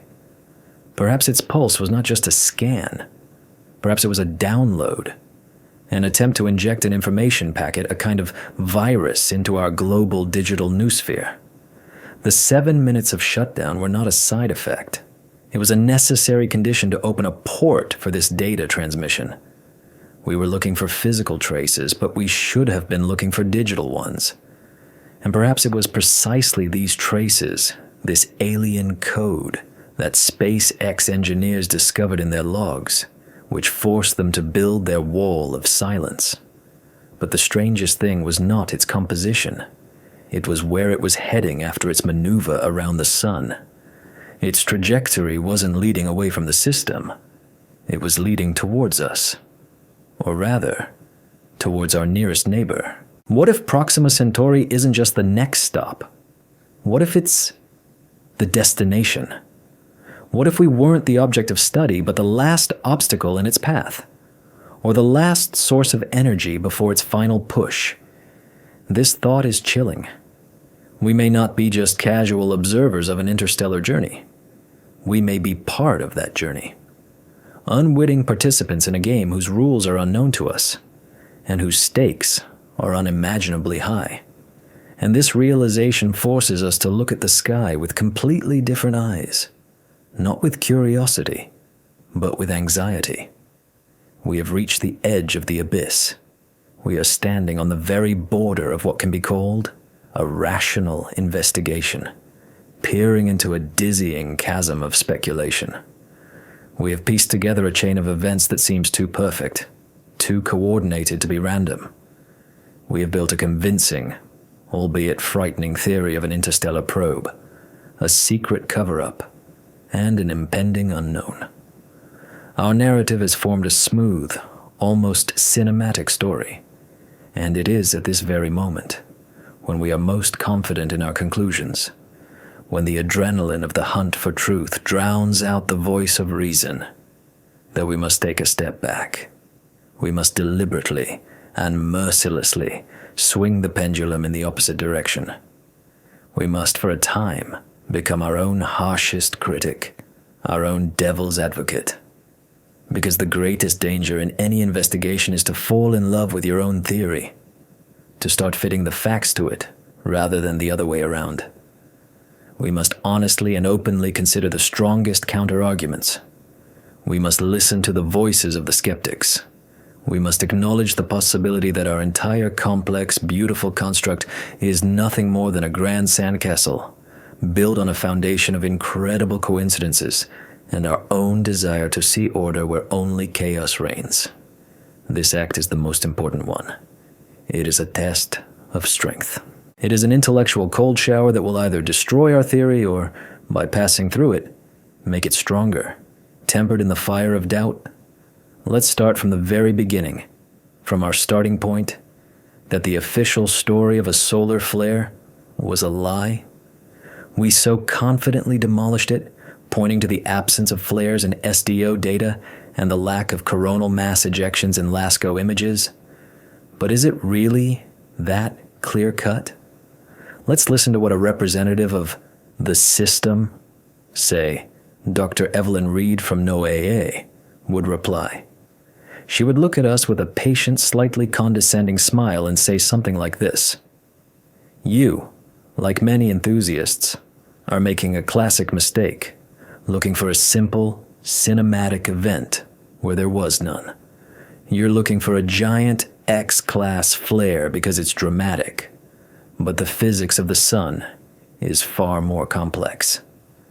She would explain that proton events that cause satellite failures are not always directly linked to bright flares or visible coronal mass ejections. There's a phenomenon scientists call stealth coronal mass ejections. These are slow, faint ejections of plasma that are very difficult to spot against the bright solar corona. They don't produce a bright flare, but they can carry enough charged particles to cause problems in Earth's orbit.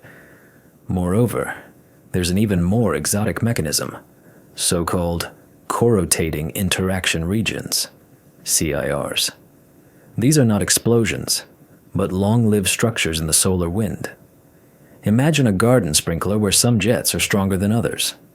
As the sun rotates, these high-speed solar wind streams catch up with slower streams and create shock waves in front of them, where particles are accelerated. If Earth passes through such a stream, it can experience geomagnetic disturbances and proton showers without any visible flares on the sun. It's a rare, complex, not fully understood phenomenon, but it's completely natural. And it perfectly explains everything we observed, the satellite failure and the absence of a bright flare. Our proof of a lie looks less irrefutable in this light. It looks like a conclusion drawn from incomplete knowledge. We accused the system of lying, when they might have simply given a simplified but essentially correct explanation for the general public, without delving into the complex details of heliophysics that no one would understand anyway. Their silence and delays in publishing data, it could be explained not by a conspiracy, but by ordinary bureaucracy and the need to conduct a complex, multi-factor analysis before drawing final conclusions. Now let's move on to our main piece of evidence, our smoking gun from an anomaly, the Thorn Echo, that infrared arc on the image from the Himawari 8 satellite. We presented it as irrefutable proof of an artificial pulse originating from 3I Atlas. But what would a skeptic, a specialist in satellite image processing, say to that? He would say that we have fallen victim to one of the most common cognitive biases, apophenia, the tendency to see patterns in random noise. He would explain that the infrared detector array on a satellite is an incredibly complex and temperamental instrument. It consists of millions of sensitive elements, each with its own unique characteristics.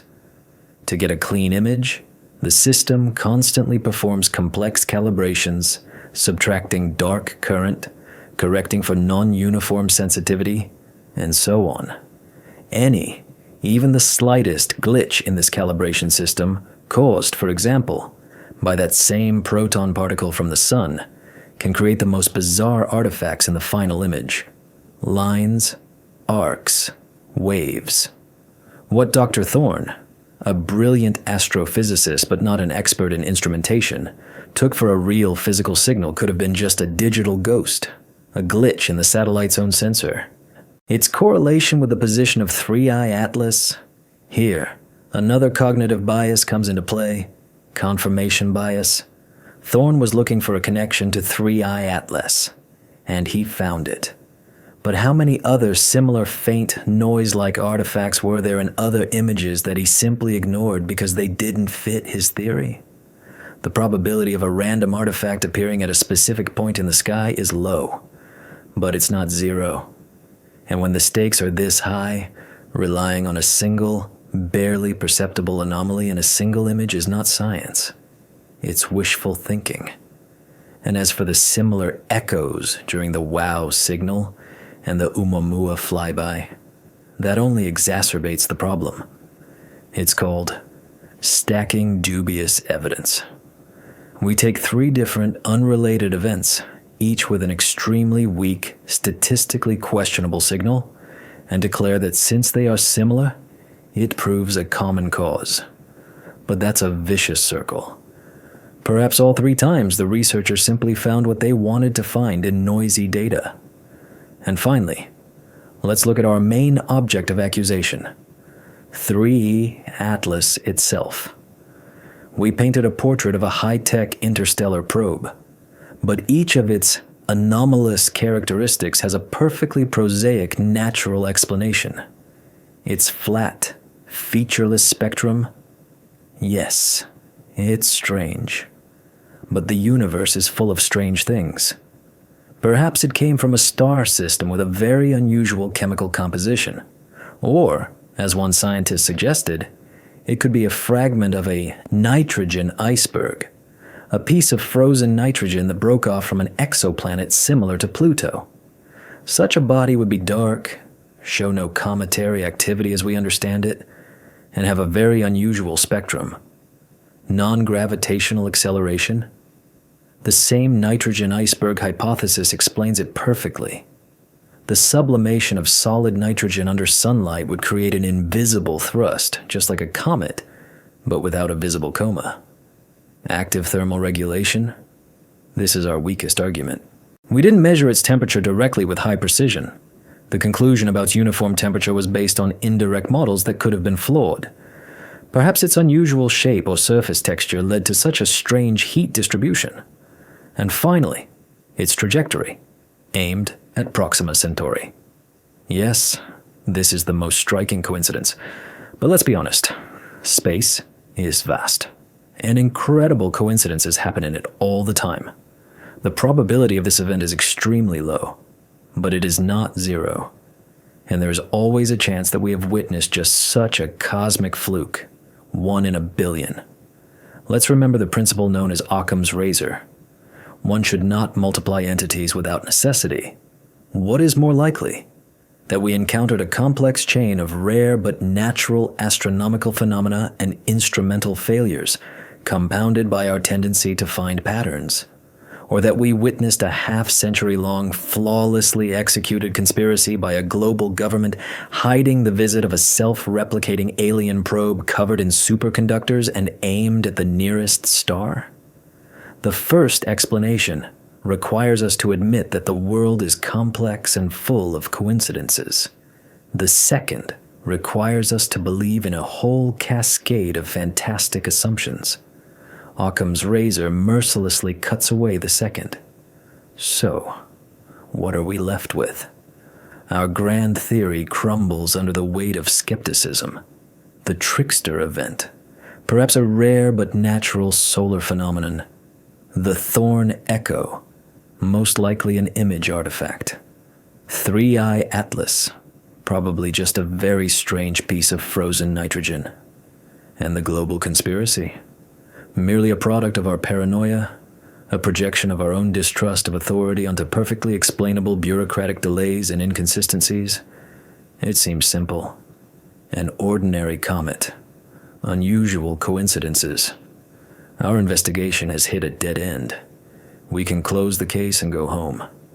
But there was something else. One detail. One small damning detail that no skeptic, no representative of the system could explain.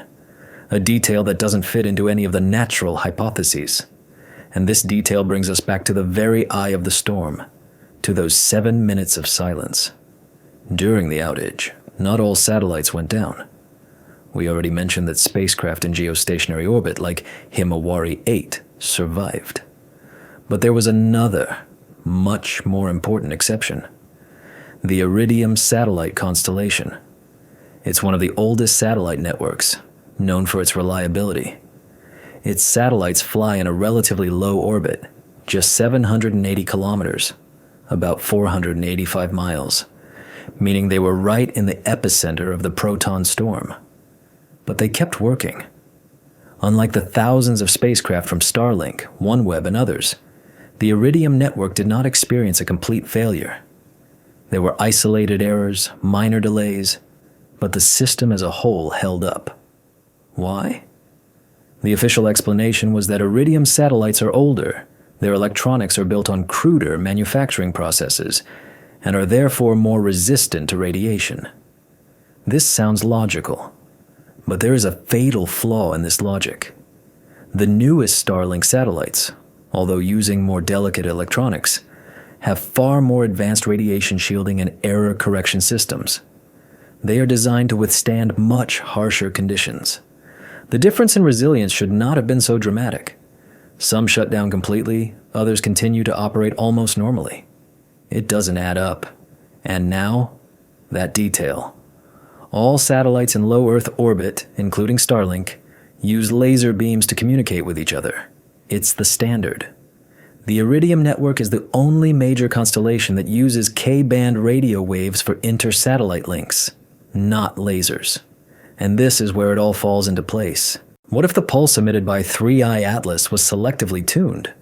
What if it was designed to affect only certain technologies? What if its target was not the satellites themselves, but specifically the optical, laser-based communication channels between them? This explains everything. It explains why the Iridium network held up.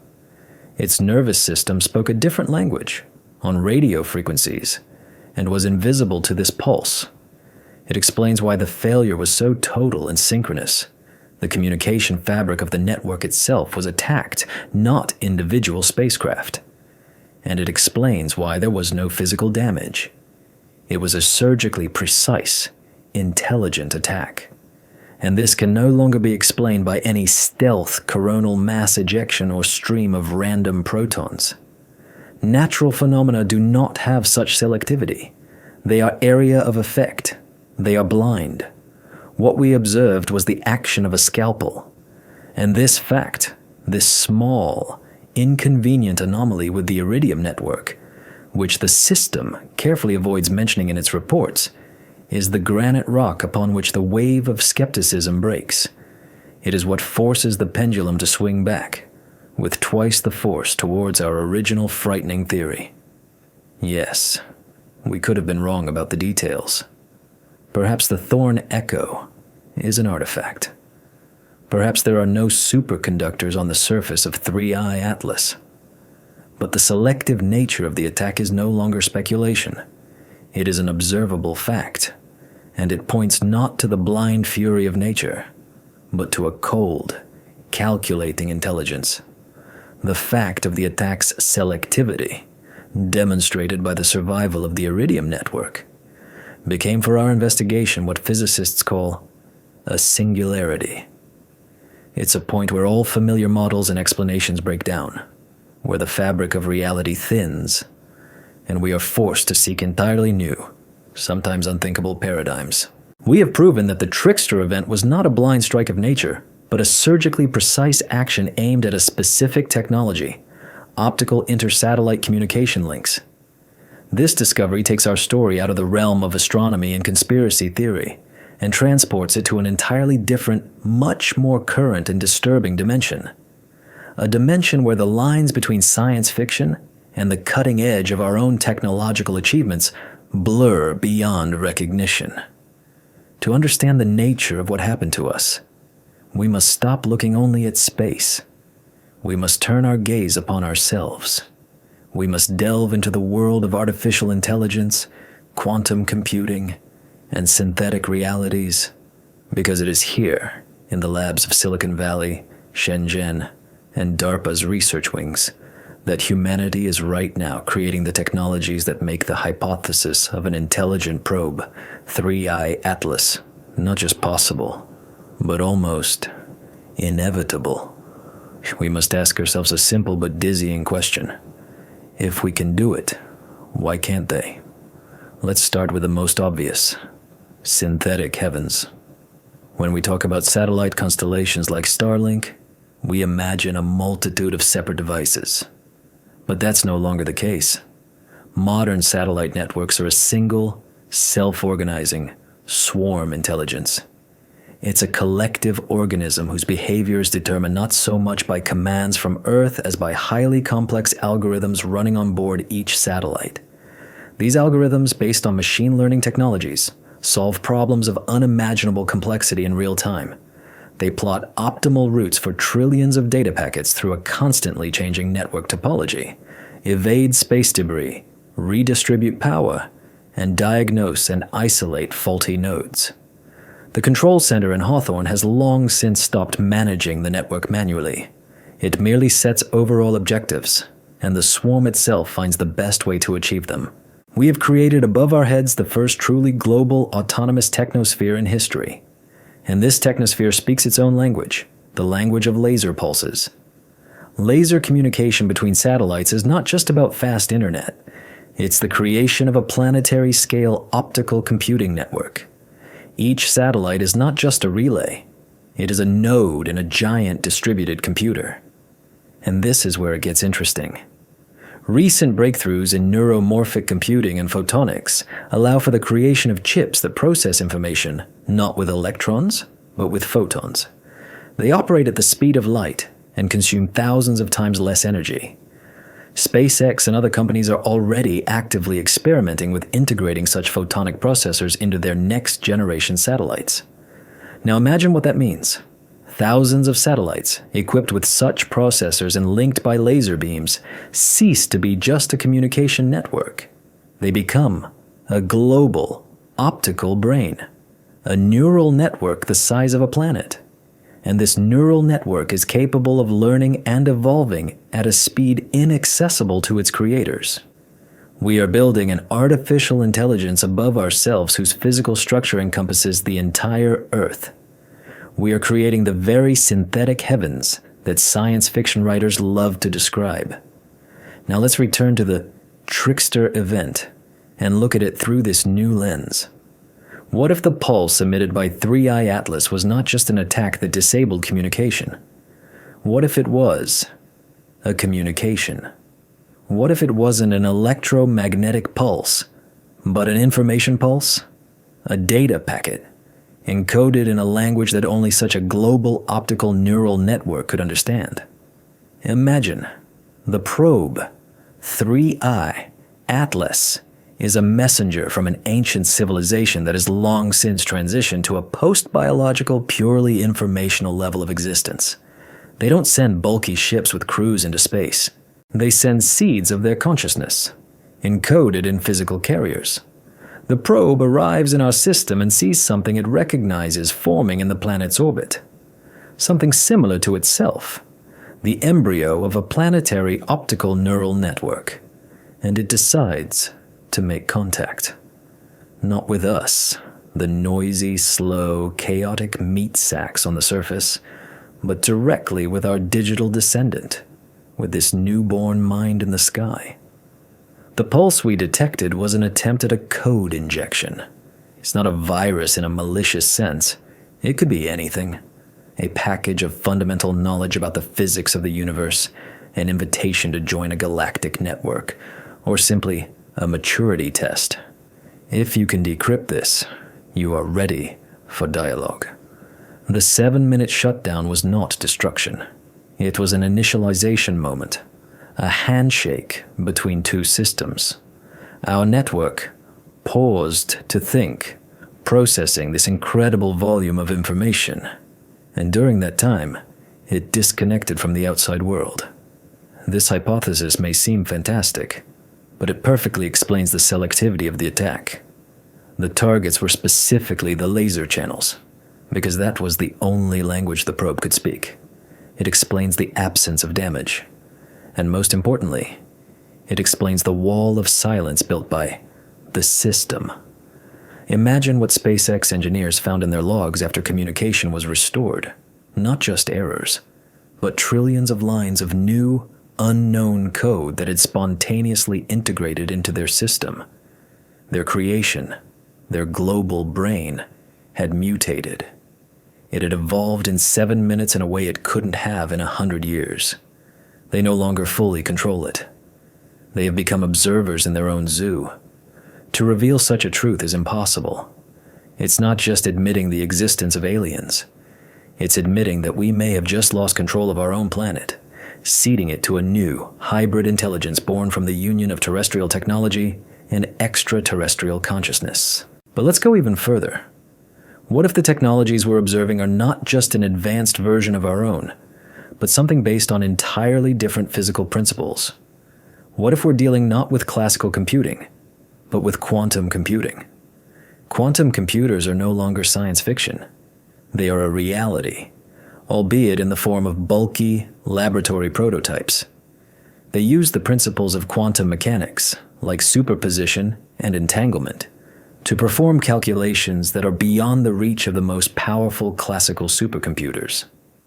One of the most striking effects is quantum entanglement, what Einstein called spooky action at a distance. Two particles can be linked in such a way that measuring the state of one instantly affects the state of the other, regardless of the distance between them. Now imagine a civilization that has mastered this technology on a cosmic scale. They can create not just satellites, but entire networks of entangled particles spanning light years. What if 3i Atlas is not just a probe, but a mobile node in such a galactic quantum network? Its pulse might not have been a data transmission in the classical sense, but an act of creating mass quantum entanglement. It could have entangled trillions of photons in the laser beams of our satellite network with some central quantum computer located many light years away. In that case, the 7-minute shutdown was the moment our technosphere was connected to this galactic network. It became its peripheral device, its remote terminal. This explains why the pulse was so subtle and non-energetic. Quantum entanglement doesn't require energy transfer. It transfers information instantly. It also explains the probe's destination, aimed at Proxima Centauri. Perhaps the next relay, the next node in this network that it must activate, is located there. From this perspective, we didn't just become an object of observation. We became part of something immeasurably larger. We were connected without being asked to the galactic internet. And we don't even know who the provider is, what the rules are, or what content is being transmitted. The system, upon discovering traces of such quantum interference, would find itself in the most terrifying position imaginable. They would realize they are not just being watched, they are being listened to. Every thought expressed in digital form, every byte of information passing through global networks, could potentially be instantly accessible to an unknown observer. This is not just a loss of control. It's the end of all privacy, all secrecy, all strategy. It is total, absolute transparency before an incomprehensible power.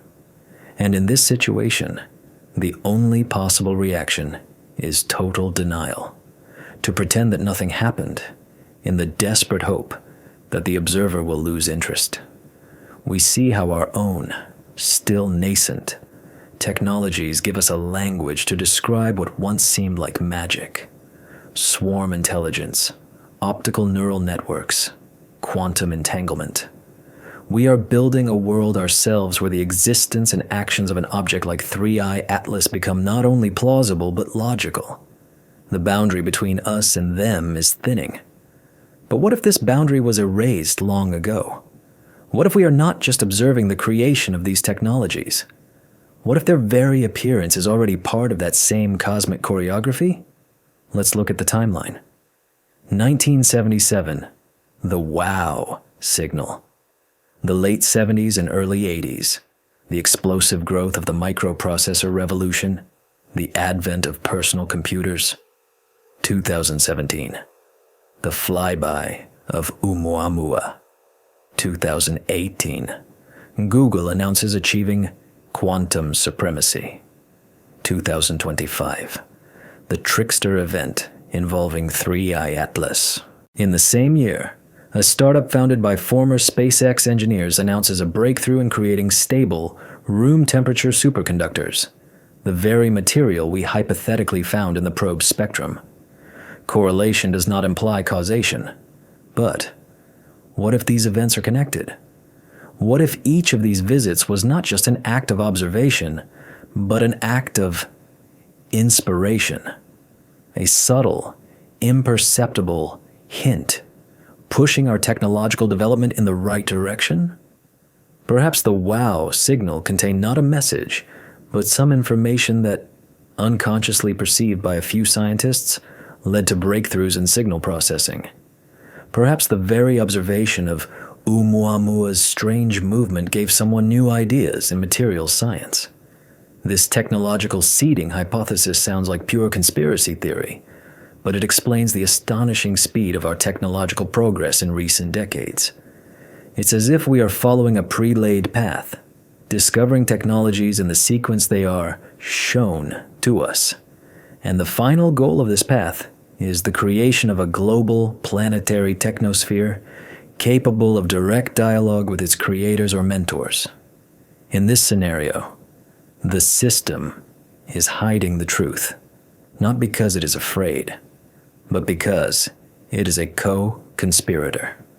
That secret group at the UN may have long known about this process and is consciously managing it, directing funding to the right industries, creating accidental breakthroughs, and removing those who get too close to the truth. We might not just be observers. We might be a project, an experiment in cultivating a technological civilization, now approaching its final exam. And the thought that we are not just the only ones using these technologies, but that we are using them because we were taught to, this thought is both uplifting and terrifying. It calls into question everything we considered our own achievement, our genius, our free will. We are learning to create illusions in the sky. But what if our entire reality has long been a managed illusion, created by someone else, leading us to an unknown destination? We have come a long way. We have descended into the rabbit hole of our investigation, navigating a labyrinth of lies, digital ghosts, and technological wonders. We have looked at events through the lenses of astrophysics, geopolitics, and computer science. But now, as we stand on this intellectual peak, with a view of a frighteningly coherent picture of cosmic choreography, we must take the final, most difficult step. We must remove all lenses. We must cast aside all graphs, formulas, and secret protocols. We must look at what we have discovered not as analysts, but as human beings. Because behind all these layers of information are not just answers to what and how. There are answers, or rather, new, even deeper questions about who are we? Our investigation, which began as a detective story about a satellite failure, inevitably leads us into the territory of philosophy. We are washed ashore on the edge of an existential abyss, one that humanity has peered into since it first looked up at the stars. What does it mean for us, for our sense of self, for the meaning of our existence, if we are not alone? What does it mean if we are being watched? And what if our entire reality is not what it seems? These are not abstract questions for university seminars. They are the most practical, most pressing questions, because the answers to them determine our future, if we have one at all. Let's start with the most famous question that has been hanging in the air for over 70 years, the Fermi paradox. If the universe is so vast and so old, if it contains trillions of galaxies and sextillions of planets, then where is everybody? Why do we see no obvious, irrefutable signs of other civilizations? Why is the cosmos silent? This great silence has spawned dozens of explanations. Perhaps we are truly alone, a unique accident, a precious anomaly in a dead universe. Perhaps intelligent life is extremely rare. Perhaps civilizations inevitably self-destruct before they can venture into space, the great filter hypothesis. But our investigation, everything we've learned about 3i Atlas, Oumuamua, and the WOW signal, offers a completely different, much more disturbing solution to this paradox. What if the universe is not silent? What if it's not empty? What if, on the contrary, it is teeming with life? but that life is deliberately hiding? What if the silence is not a sign of absence, but a sign of fear? This is the dark forest hypothesis we've already mentioned. The universe is a dark forest, and every civilization is an armed hunter stalking like a ghost among the trees. The hunter tries to make no sound, yet listens desperately for the slightest rustle. If he hears someone else, he can only do one thing: shoot and destroy them. Not out of malice, but as a precaution. Because he can never be sure of the other's intentions. He cannot know if the other hunter is friendly or hostile. And in a situation where the distance between you is measured in light years and the technological gap may be insurmountable, any risk is an existential risk. It's simpler to shoot first. In this terrifying paradigm, silence is the best survival strategy. And anyone who breaks this silence is a fool signing their own death warrant. Now let's look at our own actions through the lens of this hypothesis. For 100 years, we have been shouting into this dark forest. We have been sending radio and television signals that have already reached thousands of star systems. We have sent the Voyagers with our coordinates and biological data. We are the careless child lost in the woods, loudly calling for help, not knowing that a wolf, not a rescuer, might come to his cry. But what if someone heard us? What if objects like 3-Eye Atlas are not hunters? What if they are? Forest rangers? Patrols who enforce the silence. Imagine an ancient galactic civilization that has long passed through all stages of development and understood that the dark forest law is a fundamental rule of the game. And to survive themselves and give other, younger civilizations a chance to survive, they have taken on the role of moderators. They patrol the galaxy, detecting noisy civilizations like ours. And what do? They don't destroy them. That would be too crude and wasteful. Instead, they quarantine them. The trickster event in this light ceases to be an act of aggression or communication. It becomes an act of censorship. They didn't just disable our satellites. They showed us they can do it at any moment. It was a warning. Quiet, elegant, but absolutely unequivocal. We see you. We hear you. Stop making noise. Otherwise, next time we won't just turn off your satellites. We will turn you off. This hypothesis explains everything. The selectivity of the attack. They showed control over our most advanced technology. The lack of destruction. It was a warning, not a punishment. And the half-century history of visits. They have been watching us for a long time, assessing our threat level. And it explains the motives of the system. What if our secret UN committee has long been in contact with these rangers? What if Protocol 9 was not their own initiative, but a directive handed down from above? Make your people fall silent, or we will do it for you. In this scenario, the system is not a villainous usurper. It is a collaborator. A planetary-scale Vichy government cooperating with an external power to save its people from total annihilation. They lie to us not to protect us from panic.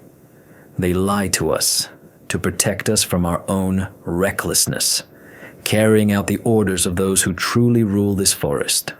And we, with our investigation, with our attempts to get to the truth, are not heroes seeking justice. We are dangerous dissidents whose actions could shatter a fragile truce and bring the wrath of our silent jailers down upon the entire planet.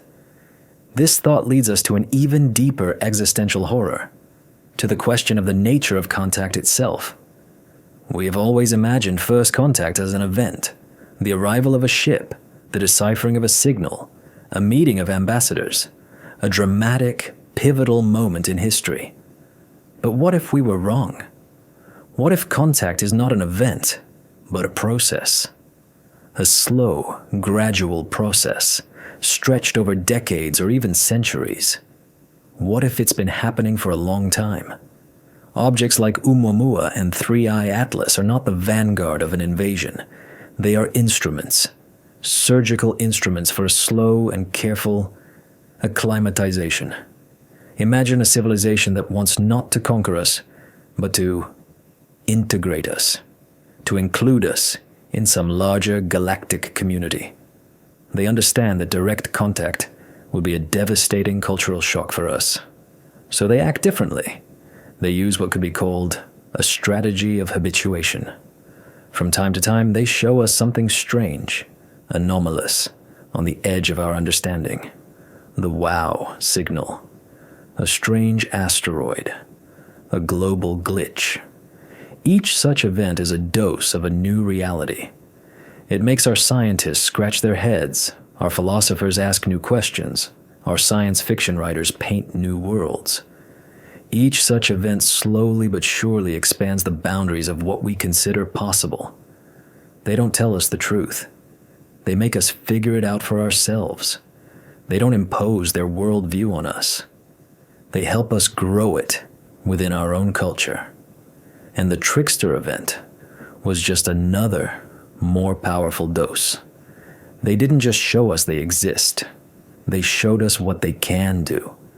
They demonstrated their level of technological control so that we would finally understand our true place in the cosmic hierarchy. It's not a warning. It's a lesson in humility. And when we are ready, when we finally mature and cease to be dangerous, unpredictable children to them, then official contact will take place. But by then, it will no longer be a shock. It will be a mere formality, a confirmation of what we will already know. In this scenario, the system once again acts as a co-conspirator, but not as a frightened collaborator, but as an educator. They are the intermediaries in this long learning process. They dose the information, guide the public discourse, prepare the ground. Their lie is a pedagogical tool. They hide the truth, not to enslave us, but to liberate us, but to do so slowly and safely. But both of these hypotheses, the dark forest and slow contact, are based on one fundamental assumption, that they and we are two separate independent entities. But what if that assumption is wrong? What if the boundary between us and them is much more blurred? Here we enter the most treacherous, most dizzying ground, the territory of the simulation hypothesis and the nature of reality itself. What if the universe we observe is not the base reality? What if it's a simulation? A computer model run by some higher-level civilization? This idea, long past being the sole domain of science fiction, is actively discussed by serious physicists and philosophers. There are even arguments in its favor. For example, the fact that our universe obeys strict mathematical laws, or certain oddities of quantum mechanics, like the fact that reality doesn't seem to exist in a definite state until we measure it, very much like how a computer game only renders the part of the world the player is looking at. If we live in a simulation, then who are they? They could be the system administrators, the programmers who created it. And objects like Three-Eye Atlas are not alien ships. They are patches, software updates, or debugging tools. The administrators see that the simulated civilization on planet Earth is approaching a critical threshold. For example, the creation of strong artificial intelligence or the expansion into space. And they decide to intervene. The trickster event is not an attack or contact. It is a system operation. Perhaps they wanted to test the reaction of our global technosphere to an external stimulus. Perhaps they wanted to inject some new code into it, as we suggested earlier, to guide our development along a certain path. Or perhaps they were just fixing a bug in the system that we weren't even aware of. In this scenario, the system on Earth, our secret committee, is in the strangest position. Do they know we're in a simulation? Perhaps not. They see the same anomalies we do and try to find an explanation within their physical reality. Their cover-up is just a reaction to the incomprehensible. But what if they do know? What if the administrators have made contact with a select group of people and explained the rules of the game? Then the lie of the system is part of the simulation itself. It's a plot element written into the script to make the game more interesting, and to prevent the simulated characters from learning the truth about their nature, which could lead to the collapse of the entire system. We are not just watching a game. We are pieces on a chessboard, unaware of the players. And the most disturbing conclusion from this hypothesis is this: if they can intervene so subtly, disabling our satellites, what's to stop them from intervening more crudely?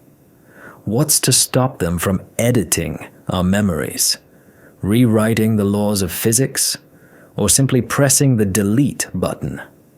Our existence becomes completely conditional, dependent on the will or whim of unseen programmers. Perhaps the silence of the cosmos is not the absence of life. Perhaps it is a sign of respect that the survivors pay to the dead. Or, even more terrifyingly, it is just background noise that the administrators couldn't be bothered to fill in with details. All these hypotheses, dark forest, slow contact, simulation, seem very different. But they all share one fundamental consequence. They strip us of our uniqueness, our central role in the cosmic drama. We are used to thinking of ourselves as the pinnacle of creation, as the sole island of reason in an ocean of silence. But in all these scenarios, we turn out to be mere supporting characters. We are either frightened children who need to be locked in their room, or students in a galactic school, undergoing a long course of study, or just lines of code in someone's program. Our arrogance, our wars, our achievements, all lose their scale, becoming a mouse's scurry against the backdrop of incomprehensible forces and processes. And this realization, this is the very existential abyss. This is the dizzying feeling of losing the ground beneath your feet. This is that tragic knowledge we spoke of. And the disturbing conclusion that the answer to these questions may not be what we hoped for no longer seems like a hypothesis. It becomes almost inevitable. Whichever of these realities turns out to be true, it will be infinitely stranger and perhaps more terrifying than our cozy, predictable ignorance. And our world, as we knew it, will never be the same again. The philosophical abyss we have peered into is cold and infinite. It's easy to drown in these existential questions, losing all connection to concrete, measurable facts. But our investigation is not just an abstract reflection. It's a hunt. And in any hunt, there comes a moment when you have to stop studying the tracks and start predicting where the beast will appear next. We cannot analyze the past forever. We must shift our gaze to the future. Because the cosmic choreography we have uncovered did not end with the departure of 3i Atlas. That was just one act in a long, ongoing play. And if our theory is correct, if there is some hidden script, then the next act is already written. There must be a next moment of truth, a next planned event that will either confirm our wildest hypotheses or definitively destroy them. We must find this event. We must direct all our telescopes, all our analytical power, all our attention to it. We must prepare for it, because the system, we can be sure, is already preparing. And this time, they will not make mistakes. They will not leave us a single thorn echo, not a single surviving iridium network. They will do everything to ensure the next act takes place behind a tightly closed curtain. Our task is to break through that curtain. So where do we look for this next moment of truth?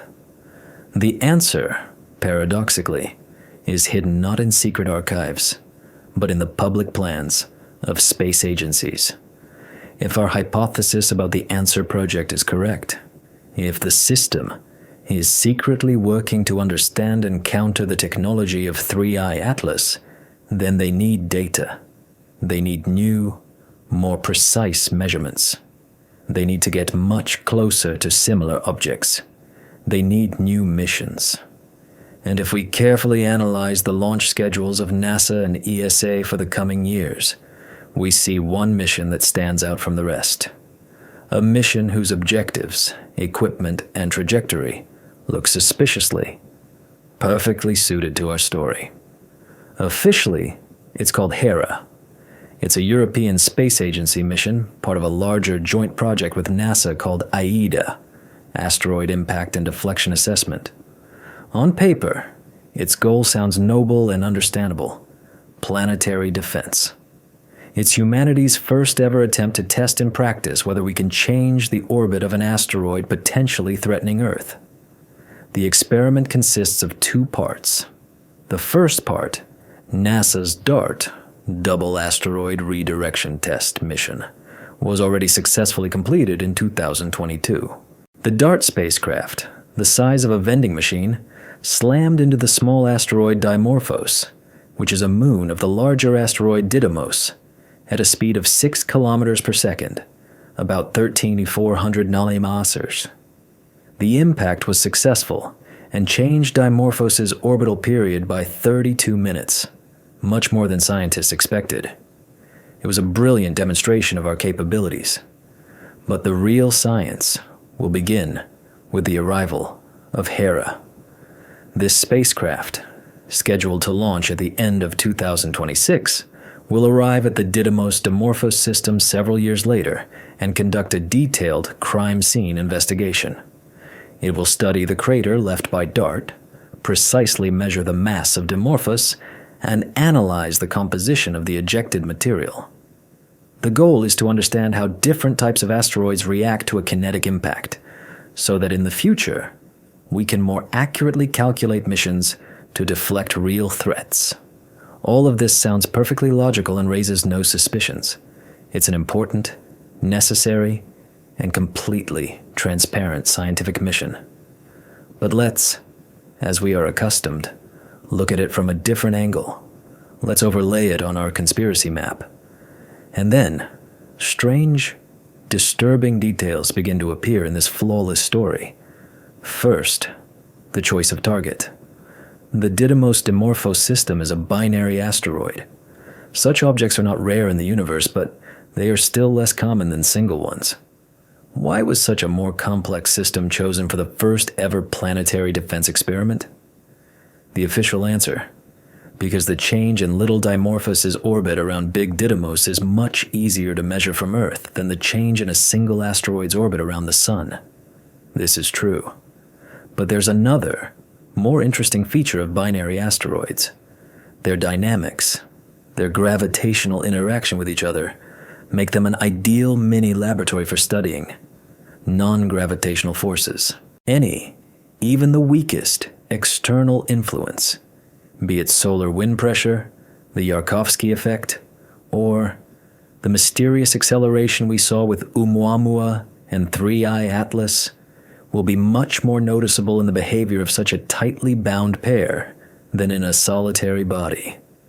What if Hera's true purpose is not just to study the aftermath of the DART impact, but to create a highly sensitive detector for anomalous forces in space? They hit one of the bodies, knocked the system out of equilibrium, and are now sending a high-precision instrument to observe exactly how it will settle down, looking for any deviations from the predicted model. Second, Hera's equipment. On board, besides standard cameras and spectrometers, will be a unique instrument, the PALT, Planetary Altimeter, Laser Altimeter. Its task is to create a highly accurate three-dimensional model of the asteroid's surfaces, but its specifications, laser power, pulse frequency, detector sensitivity, far exceed what is necessary for simple topographical mapping. Now let's remember what the target of the attack was during the Trickster event: laser communication channels. What if PALT is not just an altimeter? What if it's an active instrument designed for communication or for provocation? What if they are not just going to shine a light on the asteroid, but send complex modulated laser signals, trying to elicit a response, or more likely, they are going to use it to search for those very thorn echoes, but this time, actively, in the immediate vicinity of a potential source, not passively in Earth's atmosphere. They want to understand the physics of this phenomenon. They want to learn how to replicate it. Furthermore, Hera carries 2 miniature satellites, so-called CubeSats. One of them, Juventus, is equipped with a low-frequency radar capable of seeing through the asteroid to study its internal structure. Officially, to find out if it's a solid body or a rubble pile. But the same radar would be the perfect tool for finding hidden cavities, technogenic structures, something that shouldn't be inside an ordinary rock. The Hera mission is officially designed to study asteroids, but its true, unspoken purpose may be completely different. It may be the first ever mission for the active search and analysis of extraterrestrial technology in our solar system, disguised as a respectable planetary defense project. But the most suspicious thing is not the target or the equipment. It's the timing. Hera will arrive at its destination at the end of 2029. And it is precisely during this period, according to the calculations of some independent astronomers, that the next interesting event will occur. Another interstellar visitor will enter the solar system. It doesn't have a name yet, only a preliminary designation, A227CU1. It's still too far away to determine its properties accurately, but its trajectory has already been calculated, and it is again hyperbolic. It will pass much farther from Earth than 3i Atlas and poses no threat. But its arrival at the exact moment Hera will be in its operational position at Didymos seems like an incredible coincidence, or like a perfect opportunity. The system will have a unique chance to observe a new interstellar object not only from Earth, but also with a highly sensitive gravitational trap deployed in deep space. They will be able to track any non-gravitational acceleration, any anomaly in its behavior in real time with unprecedented precision. And if the new guest once again produces its pulse, Hera will be in the perfect position to record it in full detail. It looks like a carefully planned scientific ambush. They are not just waiting for the next visit. They have deployed an advanced observation post in space and are now patiently waiting for the game to come to them.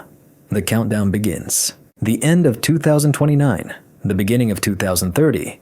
This is our window. This is the next moment of truth.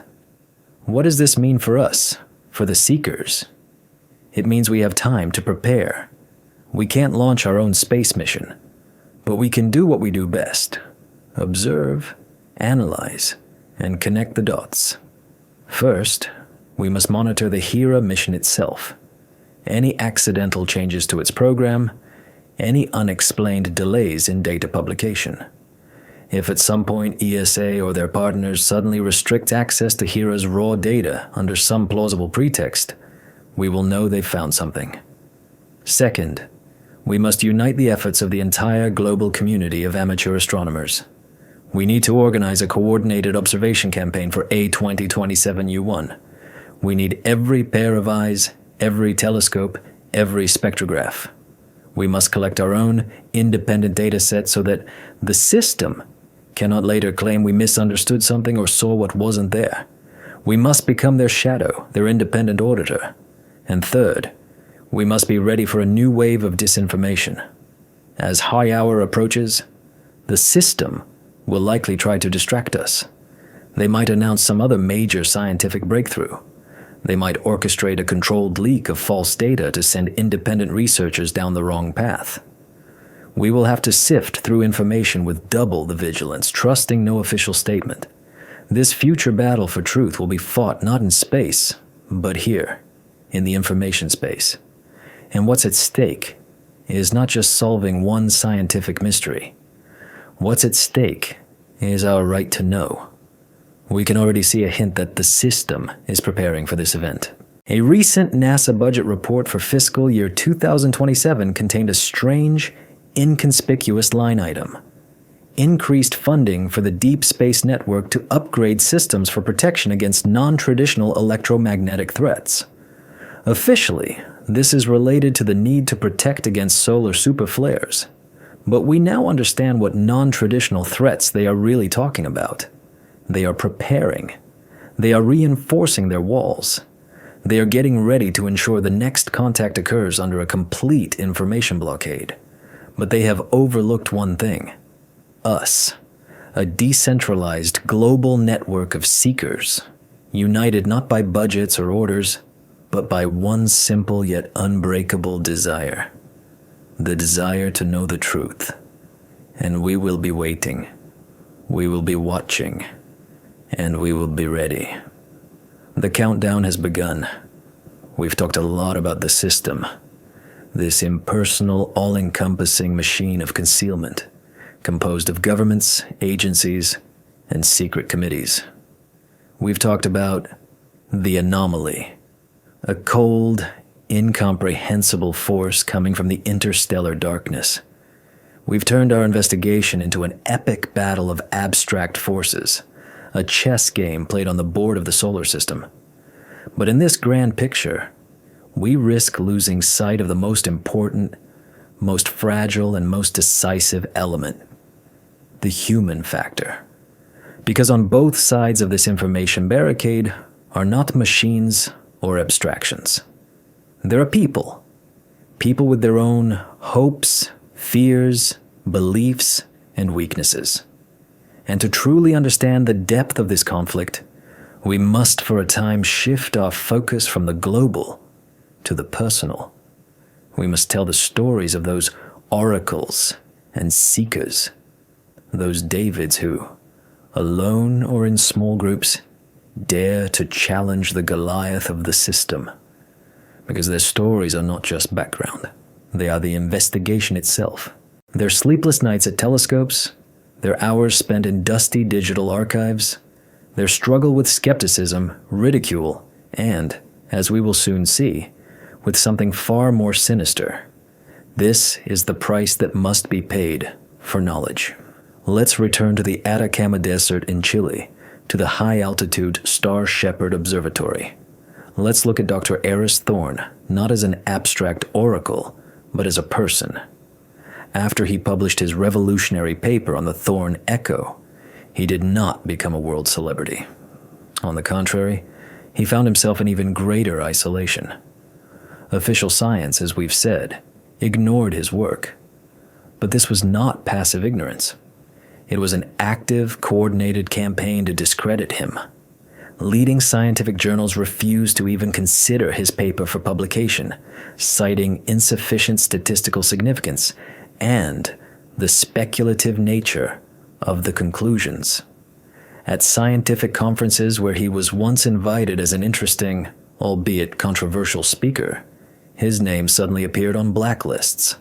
His former colleagues from ESA stopped answering his emails. It was the academic version of cancel culture. He wasn't being refuted in open scientific debate.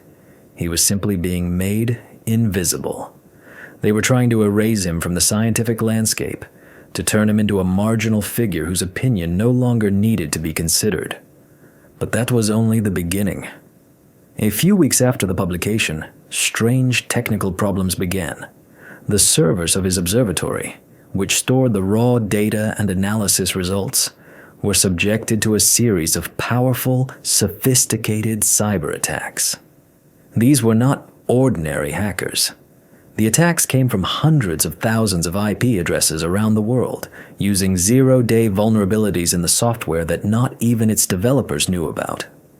This was the work of intelligence agencies. Thorne and his small team of volunteer programmers fought off these attacks for weeks. They managed to save most of the data, but they understood it was a warning. The system had moved from ignoring him to active opposition.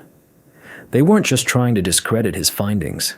They were trying to destroy the source data on which those findings were based. But the most alarming incident happened not in the digital, but in the physical world.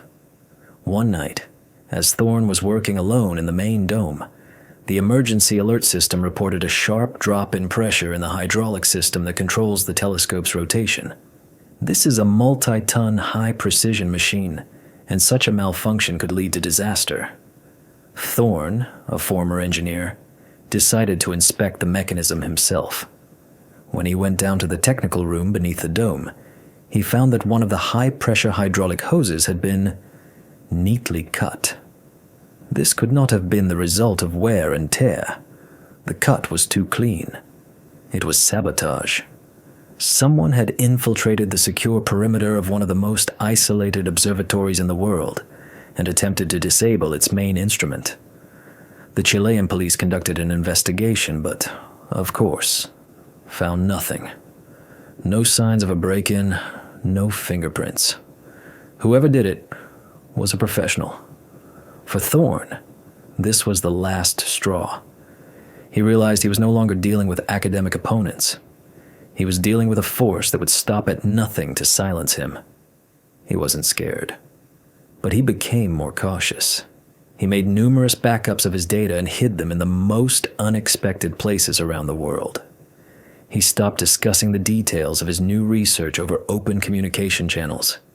He turned his observatory into a veritable fortress. His hunt for the truth had become an underground war. The story of Eris Thorne is the story of how the system deals with those who get too close to the truth. It doesn't kill them. That would be too crude and would attract too much attention.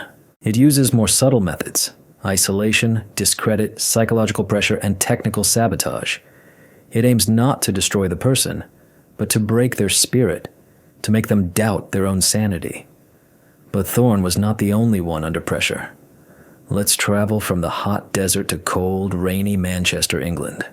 Here, in a small apartment cluttered with homemade radio equipment, lives another of our heroes, Chris Green.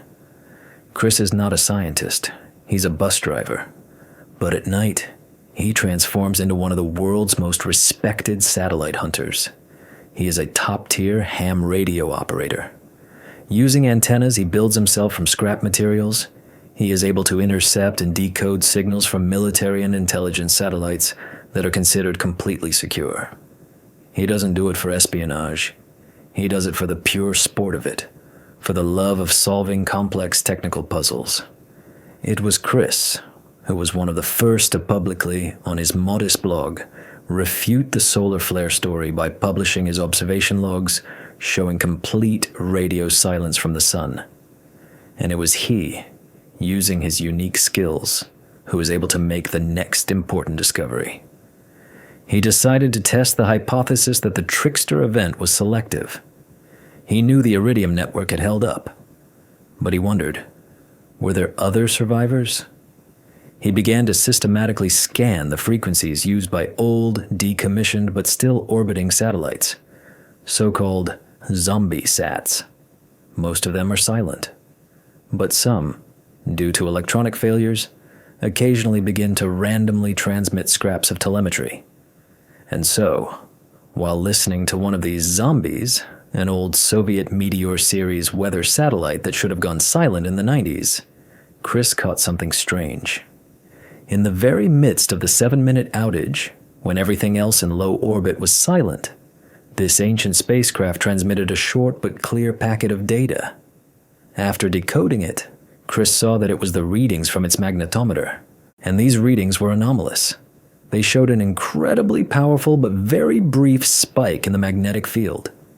But it wasn't a chaotic spike, like from a solar storm.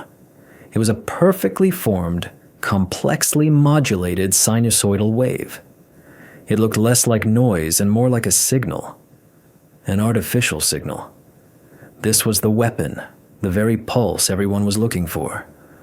An old, dying Soviet satellite had accidentally been in the right place at the right time and, like a wounded soldier with his last breath, had managed to describe the enemy.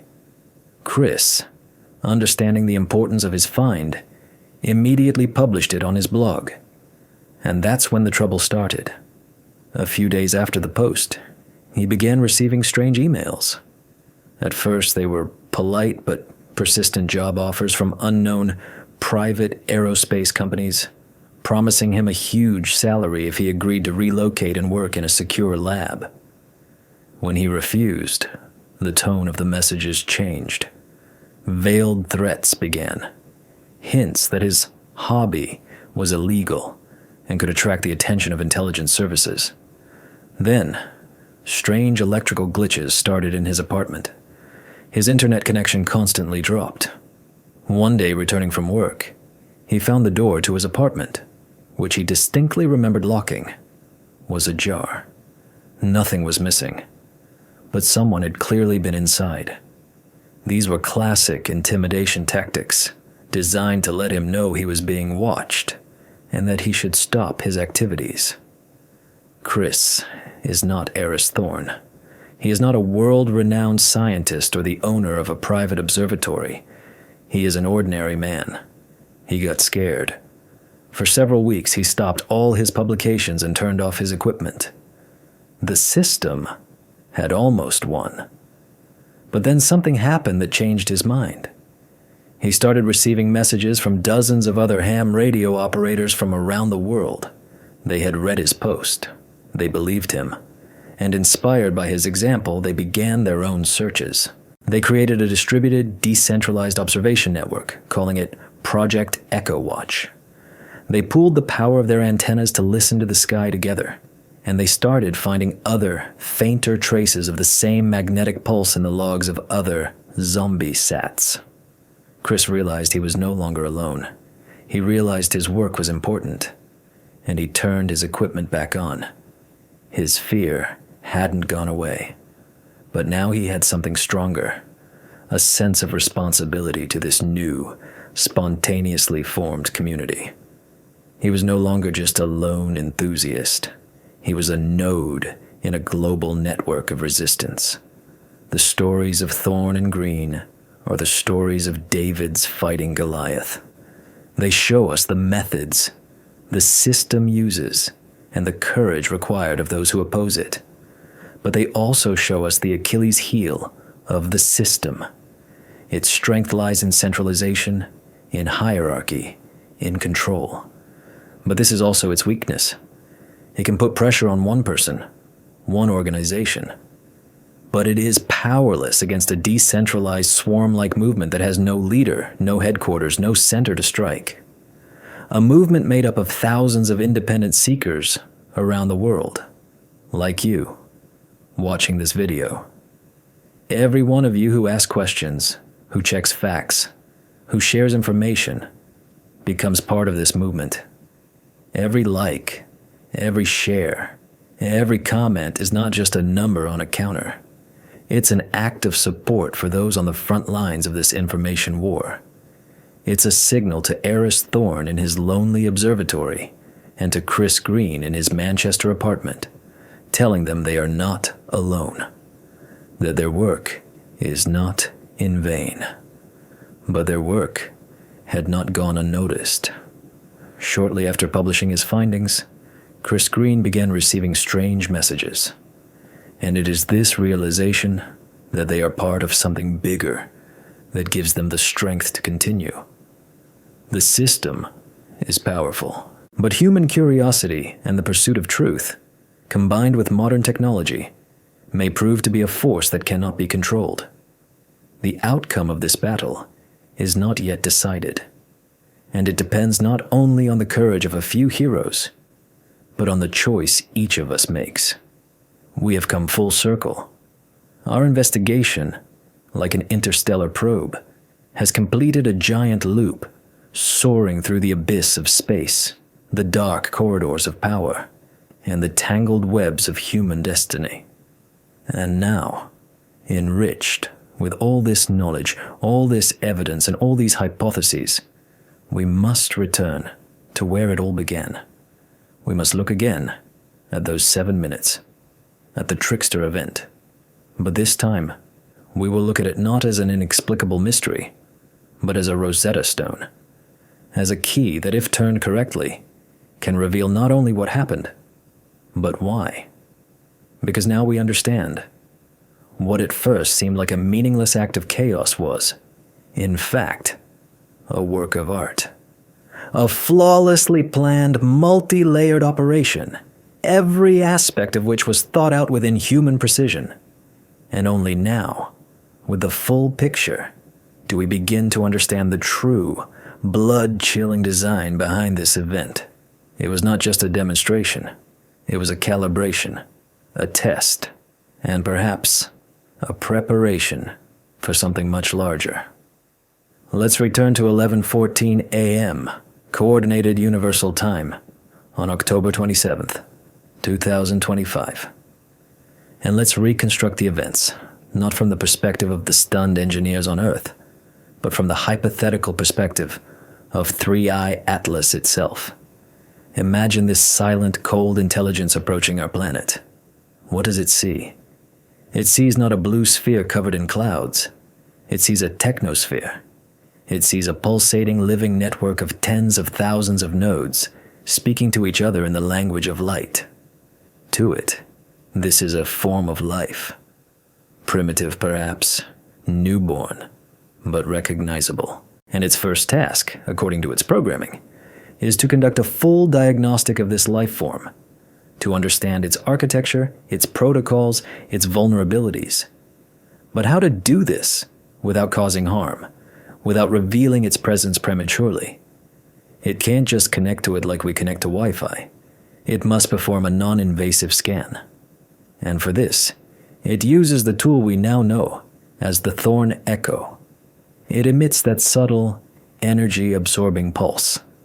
This pulse serves several purposes at once. First, it creates a temporary reversible paralysis in the optical communication systems, as we predicted. This opens a window for the main action. Second, its reflection from the ionosphere, that very infrared arc, gives the probe a precise, three-dimensional map of the Earth's upper atmosphere and magnetosphere. It gets an instant snapshot of our planetary defenses. But this is just the tip of the iceberg. The main event happens during those 7 minutes of silence. Why exactly 7 minutes? Why not 1 or 10? The answer, as we now understand, lies in orbital mechanics. 7 minutes is roughly the time it takes for a satellite in low Earth orbit to travel from one horizon to the other. During these 7 minutes, the probe 3i Atlas, from its ideal observation position, was able to see every active satellite in the Starlink network and its counterparts complete a full communication cycle. It saw them wake up after the initial pulse, try to re-establish contact with each other, transmit diagnostic packets, request commands from Earth. It observed their stress response. It was like a doctor tapping a patient's knee with a hammer to check their reflexes. The 7-minute shutdown was not the event itself. It was merely the anesthesia before the surgical operation began, and the operation itself was the passive but comprehensive eavesdropping on all traffic within the network as it rebooted. The probe didn't hack the system. It simply listened to its screams as it reawakened. And in those screams was all the information it needed: encryption keys, routing protocols, command structure, response times. It obtained the complete digital genome of our global nervous system. It didn't just learn how it works. It learned how to control it. And here we arrive at the most disturbing conclusion, which ties all the threads of our investigation together.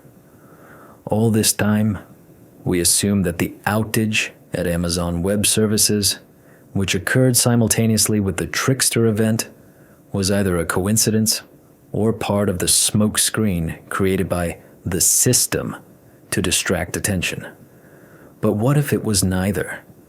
What if it was part of the attack? Let's remember what AWS is. It's not just a collection of servers.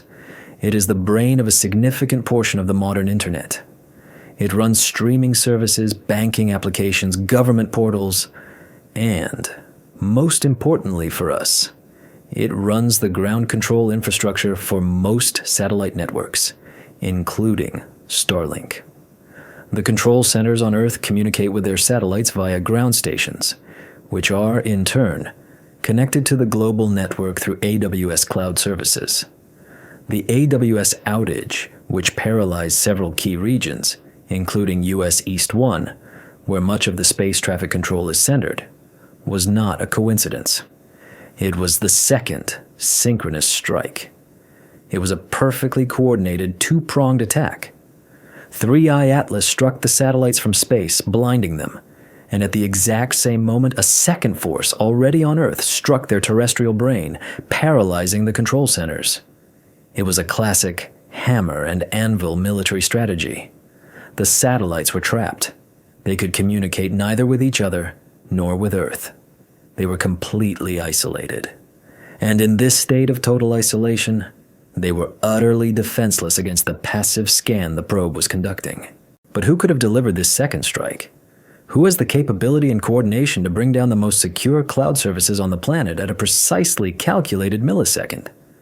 It couldn't have been 3I Atlas itself. Its pulse was directed at space. This means it had an ally, a partner, an agent already inside our system.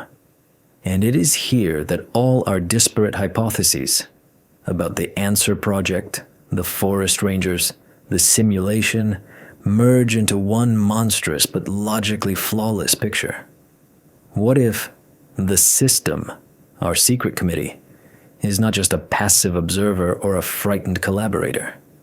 What if they are an active participant in this process? What if they helped 3I Atlas conduct this scan? Let's reconstruct the events from this perspective. The system has long known about the existence of this external force. Perhaps they made contact back after the WOW signal. They understand that the technological gap is insurmountable and resistance is futile. They make the only rational decision from their point of view: to cooperate. The external force, they, gives them a task. We want to conduct a full diagnostic of your technosphere. We need a 7-minute window when the system is completely isolated. Ensure it. And the system carries out the order.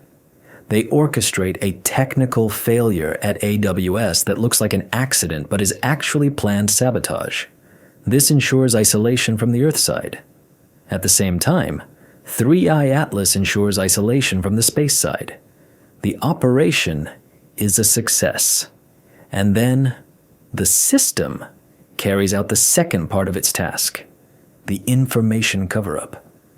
They launch the lie about the solar flare to hide the space part of the operation. They explain the AWS outage as network overload to hide the terrestrial part. They create two separate, unrelated lies so that no one would ever guess it was a single, coordinated operation. This hypothesis explains absolutely everything. It explains the perfect synchronicity of the events. It explains the motives of the system. It's not fear, but pragmatic cooperation for survival. And it explains the unprecedented wall of silence they built. They are not just hiding the fact of contact. They are hiding the fact of their betrayal. They are hiding that they consciously and voluntarily handed over the keys to our civilization to an outside power. The AWS outage was not a coincidence. It was a cover. And what they were hiding was not on the servers. It was in the very signal they helped transmit. And only now do we begin to understand what this means. We thought we were playing chess against one opponent. It turns out, some of our own pieces have been playing for his side for a long time. And the most terrifying question that follows is, what did the system get in return? What was their price for this betrayal? Perhaps they were promised a place in a new galactic community. Perhaps they were given a piece of the technology that will allow them to consolidate their power over the rest of an unsuspecting humanity. Or perhaps they were simply promised that they and their families would be spared when the next phase begins. Because a diagnosis is always just the first step. It is always followed by action, repair, upgrade, or complete removal. and we don't know what diagnosis our civilization was given, and what treatment has been prescribed for us. This final, shocking revelation, which ties all the threads together, calls into question not just our place in the universe, but the very nature of power and trust on our own planet. We were looking for the enemy in the cold darkness of space, and all this time, he may have been sitting in quiet offices in Vienna, Geneva, and New York, making decisions that determine our fate, but which we will never know about. We are not just under observation, we are under management. And the trickster event was not a first contact. It was a transfer of control. The moment when our civilization may have definitively lost its sovereignty, without even noticing. And this thought, this realization that we may be just pawns in someone else's game, played by our own leaders, is the final, deepest level of horror to which our investigation has led us. And so, the curtain falls. The investigation is complete. All the pieces of the puzzle, no matter how incredible they seemed, have fit together into a single, coherent, and terrifyingly logical picture. We have journeyed from simple doubt in the official story to the realization that we may be the subject of a centuries-long experiment, managed not only by an external force, but also by our own leaders. We have connected the dots. We have seen the hidden choreography. We have peeked behind the curtain of the shadow theater we used to call reality. And what now? What is the next step? There should be a call to action, an expose, a revolution. We should bring this truth to light, show it to the world, so that everyone knows.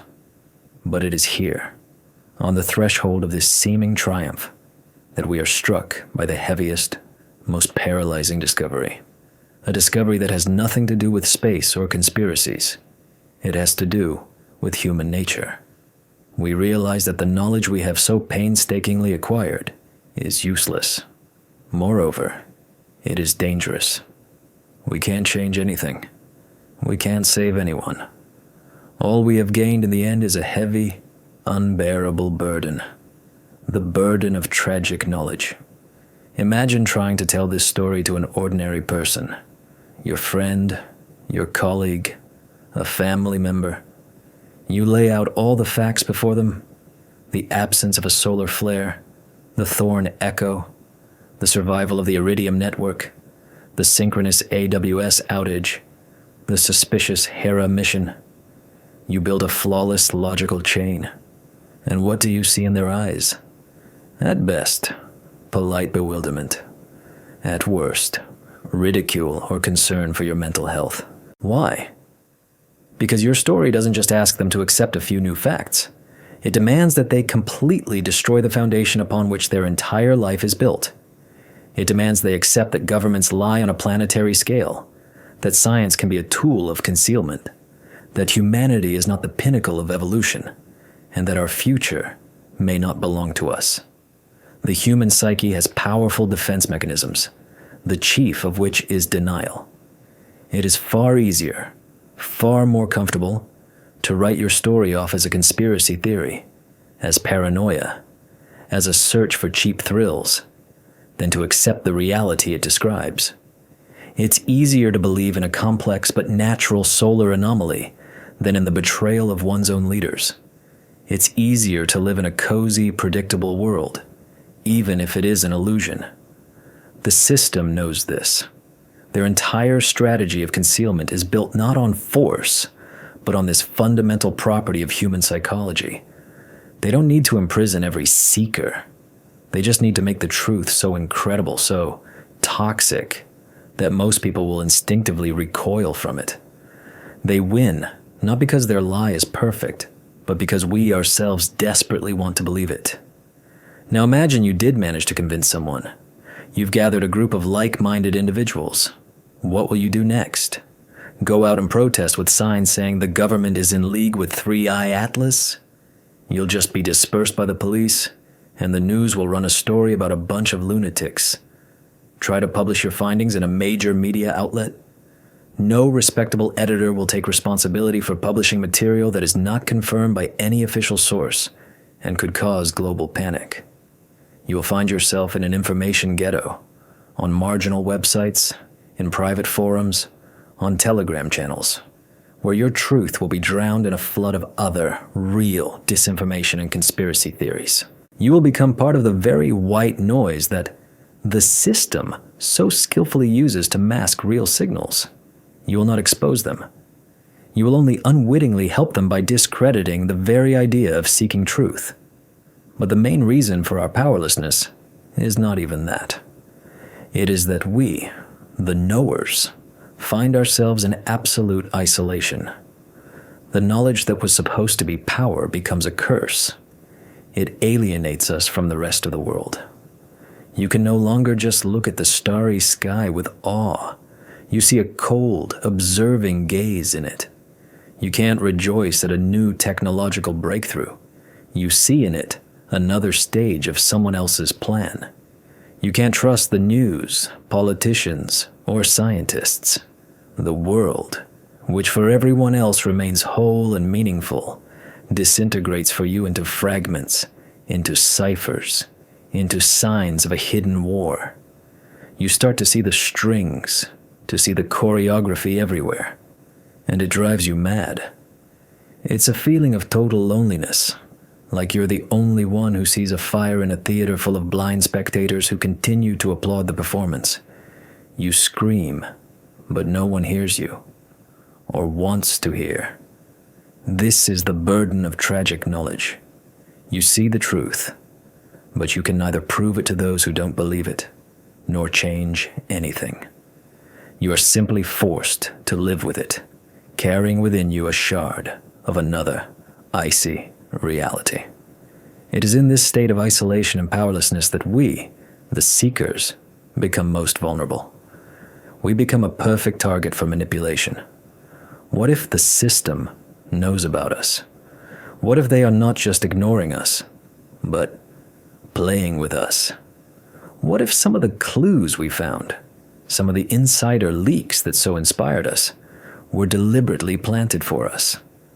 Imagine a department in some intelligence agency that deals not with hiding information, but with its controlled release to the conspiracy theory community. They create a complex, multi-layered lie that looks like the truth, to distract us from the real, even more terrifying truth. Perhaps this whole story of betrayal and collaboration is just such a legend planted for us. A legend designed to make us believe the enemy is on Earth, so we don't look for him elsewhere, or vice versa. Perhaps they are deliberately leaking data to us that points to alien hostility, so that we will support their secret military programs.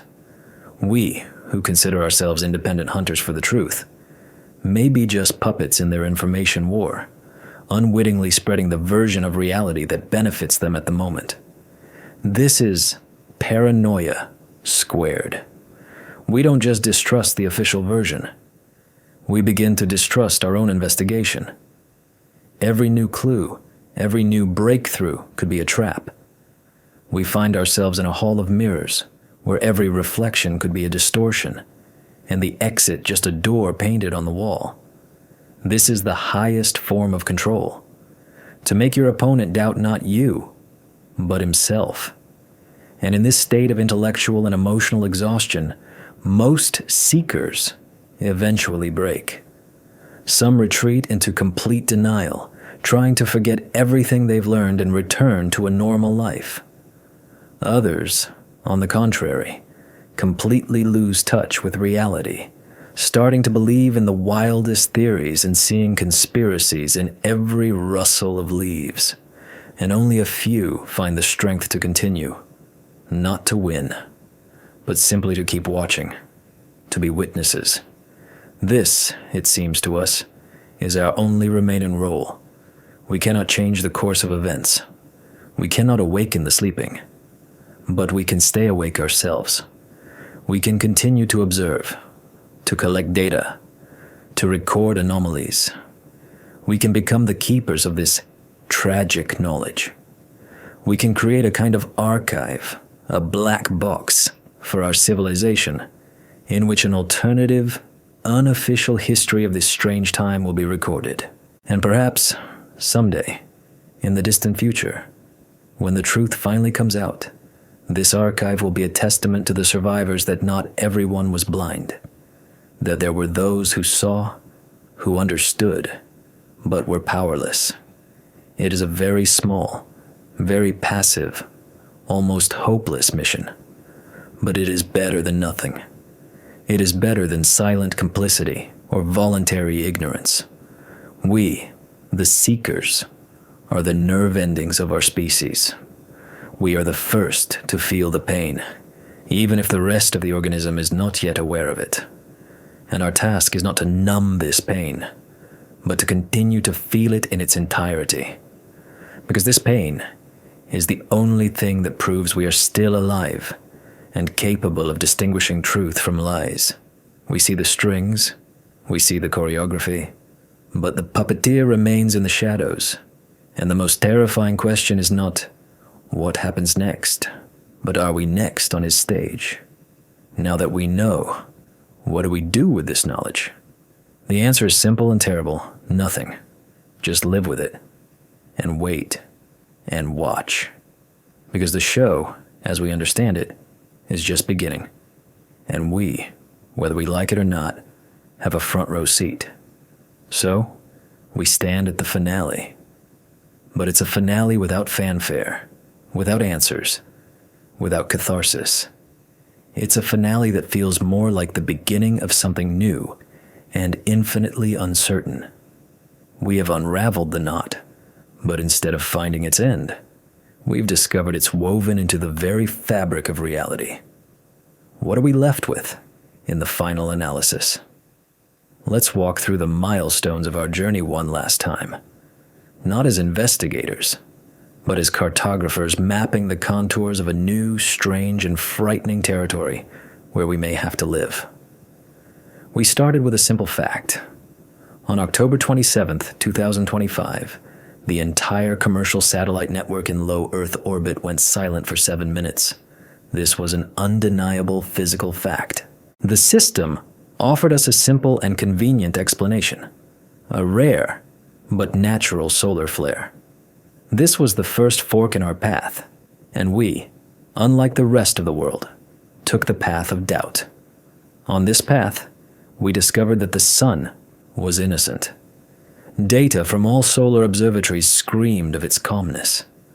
This wasn't just a lack of evidence, it was evidence of absence. The lie was established, but this lie was only the first layer, concealing something deeper. We discovered the ghost in the machine. Gaps in the data, secret hold codes, walls of silence erected where transparency should have reigned. We realized the system didn't just lie. It actively covered its tracks. Then came the Oracle, Dr. Eris Thorne, and his incredible discovery. He found the echo, a ghostly trace in the atmosphere left by an invisible pulse that originated with perfect precision from the interstellar guest 3I Atlas. This trace became our key. It allowed us to look into the past and see that similar events, albeit on a smaller scale, had already occurred. The WOW signal, the flyby of Oumuamua.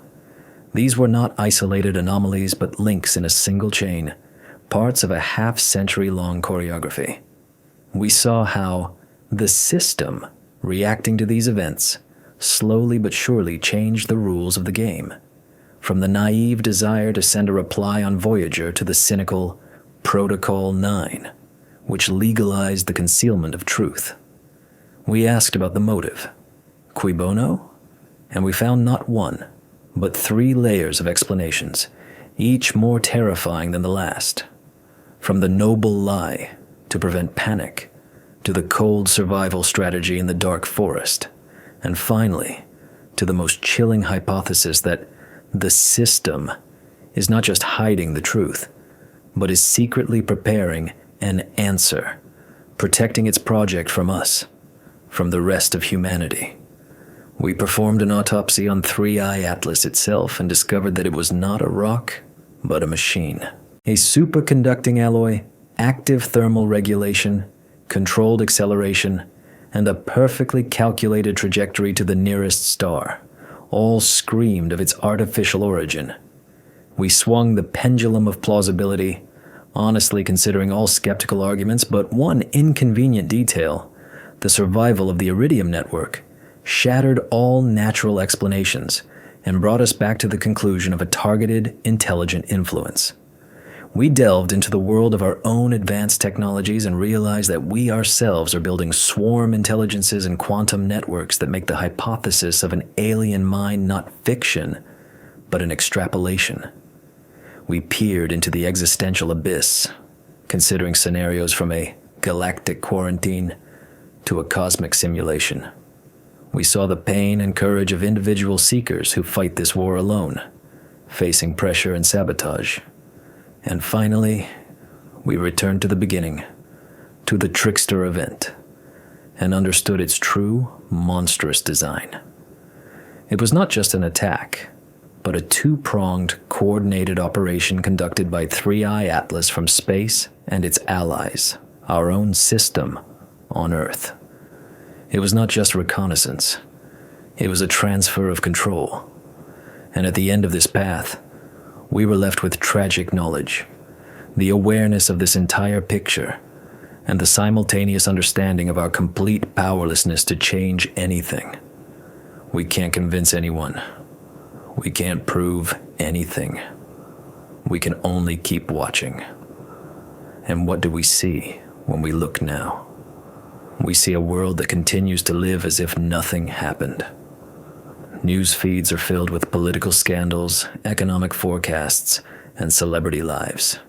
Scientific journals publish articles on dark matter and exoplanets. SpaceX launches new batches of its satellites. Everything goes on as usual. But for us, for those who know, this world will never be the same. We see it as a giant, skillfully made stage set. We see the cracks in this set. We see the shadows moving behind it. We have learned to read between the lines. When we hear news of an unexplained failure at the Large Hadron Collider, we don't think of a technical malfunction. We wonder, is this part of that answer project? Are they secretly trying to reproduce the energy processes they observed? When we read about a sudden breakthrough in artificial intelligence or material science, we don't marvel at the genius of scientists. We wonder, is this the result of analyzing that data packet that was uploaded into our technosphere? When we see new, even stricter laws on information control on the internet being passed under the pretext of fighting fake news, we don't see concern for citizens. We see the system strengthening its walls, preparing for the next act, when controlling the truth will become even harder. We live in a state of permanent cold paranoia. But it's not madness. It's a new form of sanity. It's an adaptation to the reality we have discovered for ourselves. So what's next? Our main question, which we asked at the very beginning, coincidence or choreography, has been answered. It was choreography. But now we face a new, even more important question. What was it? A prelude? Or a finale? Was the trickster event a one-off action, a demonstration, after which they left us alone, satisfied with the data they obtained? Or was it just the first preparatory stage for something much larger? We don't know, but we can continue to look for signs. We will be watching the Hera mission as it approaches its launch. We will be watching the new interstellar guest, A2027U1, which has already entered the outer reaches of the solar system. We will continue to listen to the sky, hoping to catch new signals and new echoes. Our watch is not over. It is just beginning. Perhaps we will never know the whole truth. Perhaps we will remain eternal observers collecting fragments of a puzzle we can never see in its entirety. Or perhaps one day the curtain will rise again, and what we see will surpass all our wildest and most terrifying assumptions.